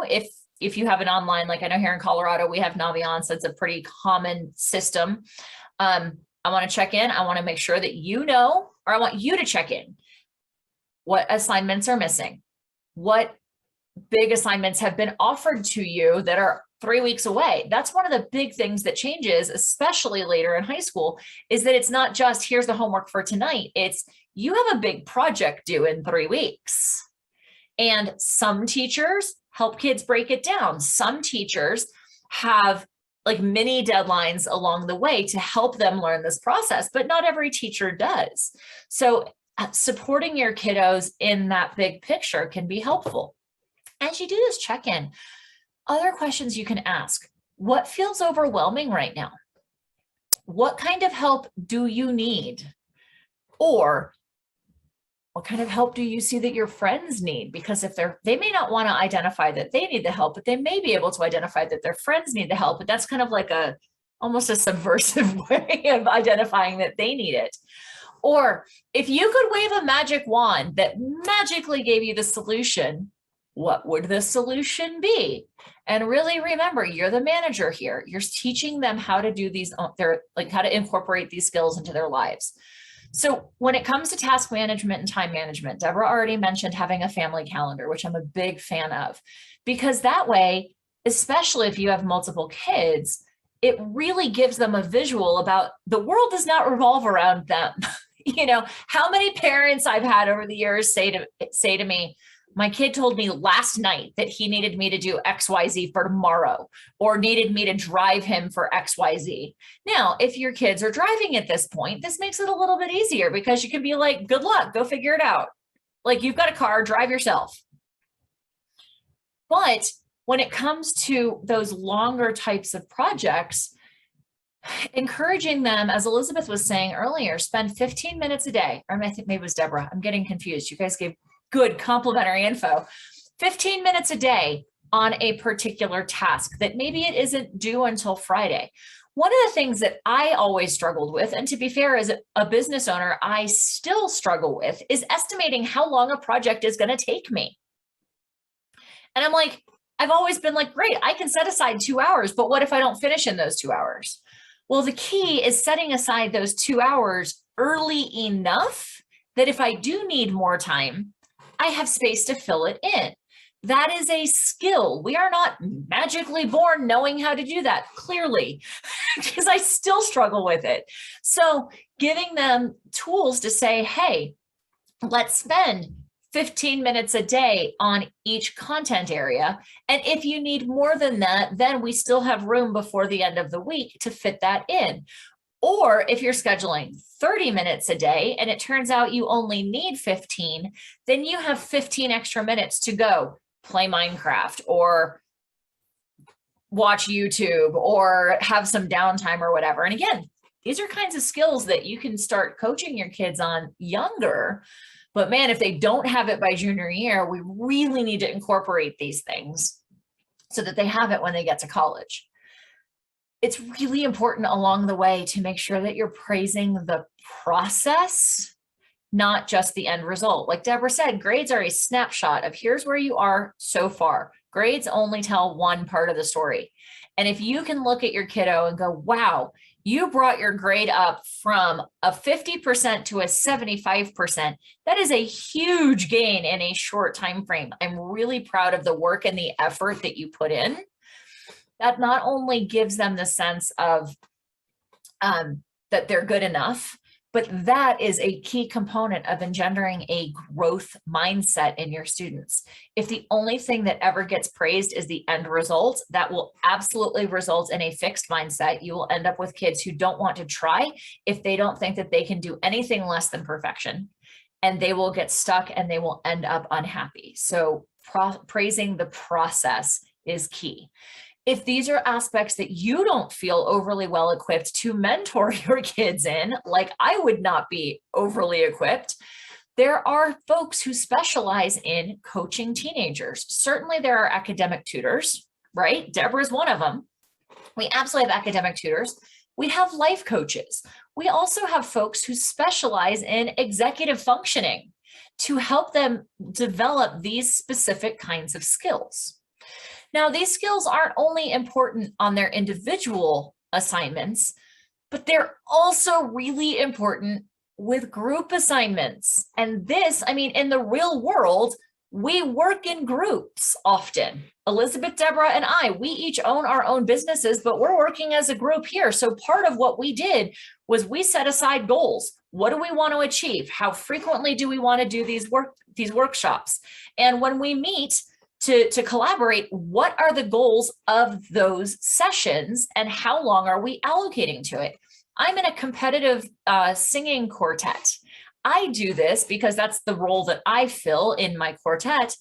I'm responsible for setting up our rehearsal times. So we had an extra rehearsal on Wednesday, and it literally was 6:30 to 6:45 was our warm-up time. 6:45 to 7:15, we were working on this song. 7:15 to 7:30, we were working on this next piece. And so coaching your kids in group assignments of like how to manage this, how to help them set goals and set time allocations, it will help minimize, I can't promise that it will alleviate entirely, but it will help minimize the feeling of, I hate group projects because I always end up doing all the work. You know, so, and I mean, certainly group projects get easier when kids have more mobility, but again, this is a skill that we can coach them on earlier, you know, middle school into early high school, helping them say to their group, what are our goals for this time frame? And, you know, how long are we meeting? And then being clear with the rest of their teammates about what each person is going to be doing by the next time that we meet. This goes back to the data that Elisabeth was talking about. It's not just about Mrs. Stitt. Like nobody in our class remembers you talking about this. It gives your teens the ability to track, well, on this day, Deborah got things done on time, but Clarissa didn't. Or Clarissa got it done on this time, but Elisabeth had half of her work done, something like that. And if it gives them the ability to track, then they have that information with the entire group that they can then take to the teacher as necessary. And it helps avoid some of the difficulties of group projects that come up. So again, I'm a huge Maya Angelou fan. Going back to praising the process, doing that check-in with your kiddos, I recommend weekly to check in with them. Keep praising the process. Maya Angelou says, do the best that you can until you know better. Then when you know better, do better. I have my own variation on that. Do what you can until you know differently or different. Then when you know different, do different. Ignore the grammatical issues there. Different and differently don't cooperate nicely. But my attitude is like, hey, what worked? What didn't? How can I adjust? And my issue with the better and best is that brings judgment in. And if there's a better way of doing things and I didn't do it that way, then that's going to tell me that I wasn't good enough. And a lot of kids grow up with that. So the more that we can say, hey, this worked, this didn't, this worked well for you, or this was comfortable, this helped you get to your goal, this didn't. How do we rearrange that?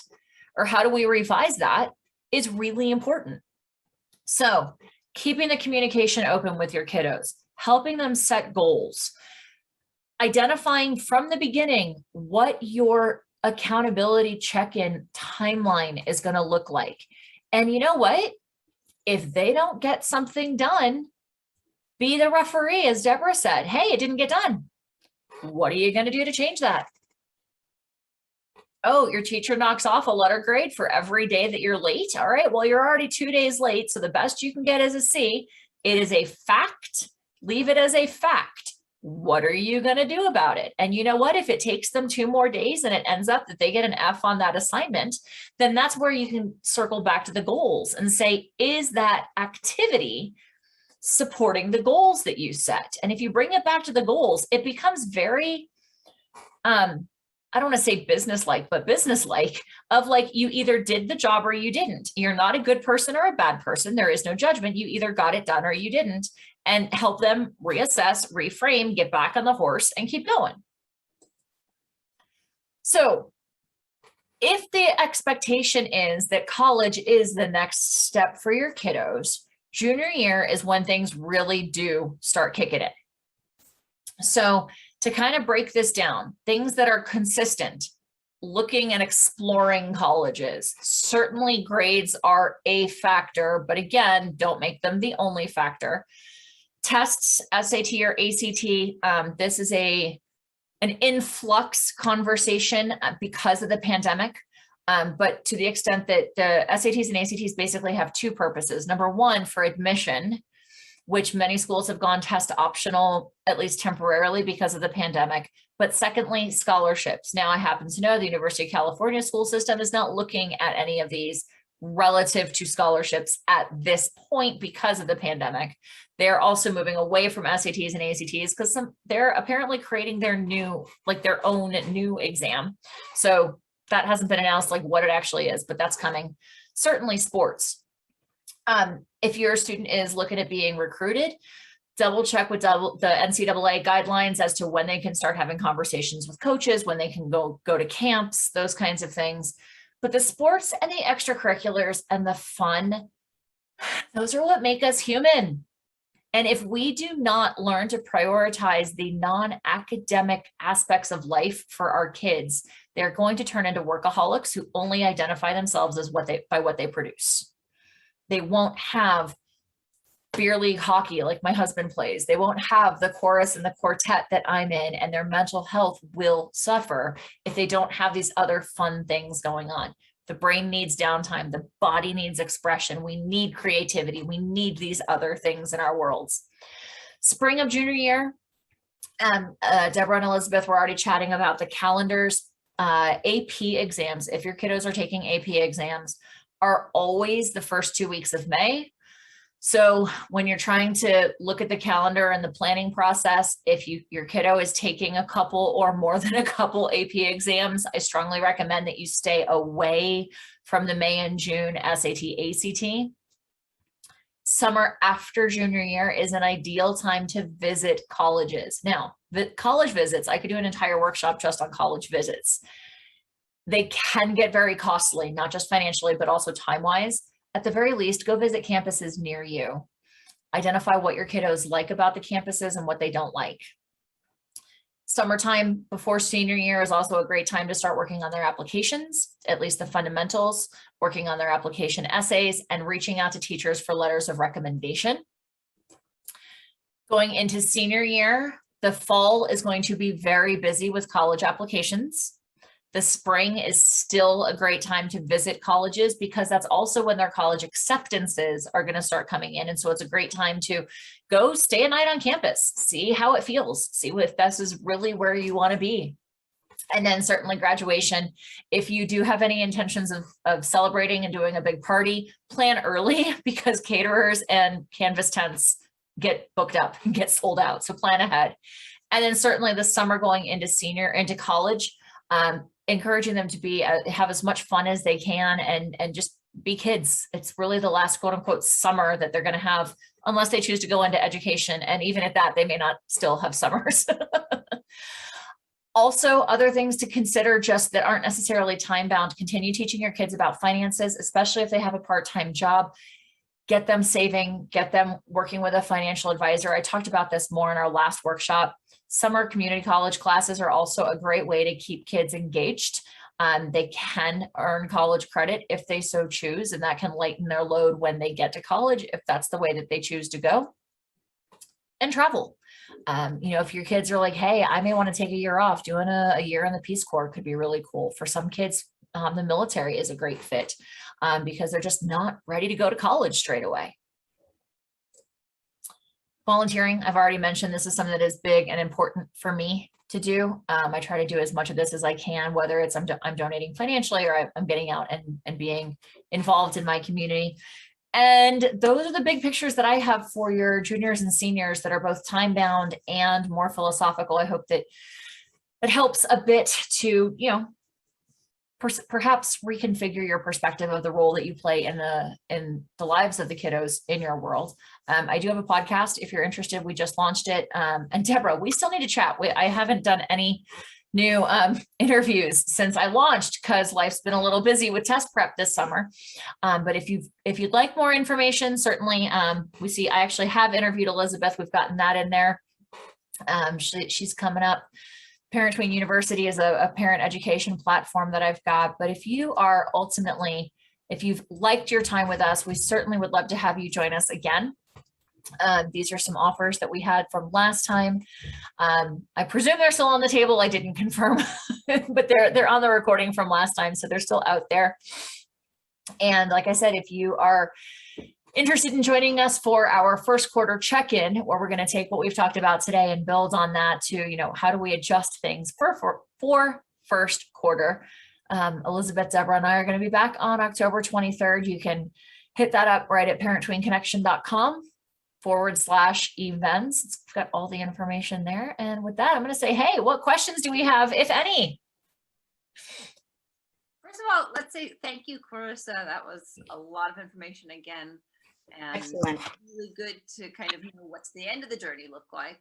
Well, I think the end of the journey is having kids that you can have a relationship with and be friends with once they turn into adults. Yes. Yes. And The beginning of the journey at the So much fun. yeah. So anyway, Cindy, Leah, Chloe, questions, thoughts, ideas, takeaways?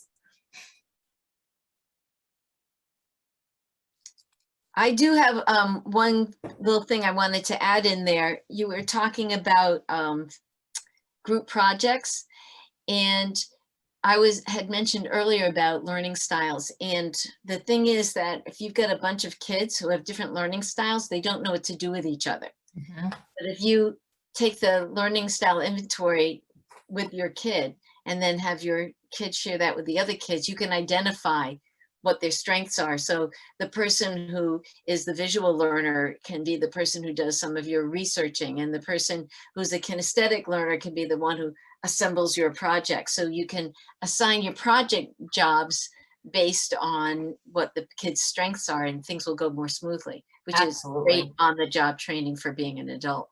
Absolutely. Cool. Any other thoughts? It's time for us to wrap up. Yeah. Audience, you have been very focused and you stuck with us to the end. Thank you. We eat this stuff up for breakfast. The three of us could get on a call and talk about this stuff for hours and hours. Mm-hmm. But we really appreciate you hanging in there, and we hope you'll come back in the fall when we're kind of doing that first quarter check-in. And Yeah, thank you. Absolutely. We will get this recording out to you. And, definitely feel free to reach out to any of us. We'll have all of our contact information in the email. So if you've got more specific questions for us, feel free to reach out. We hope we'll see you next time.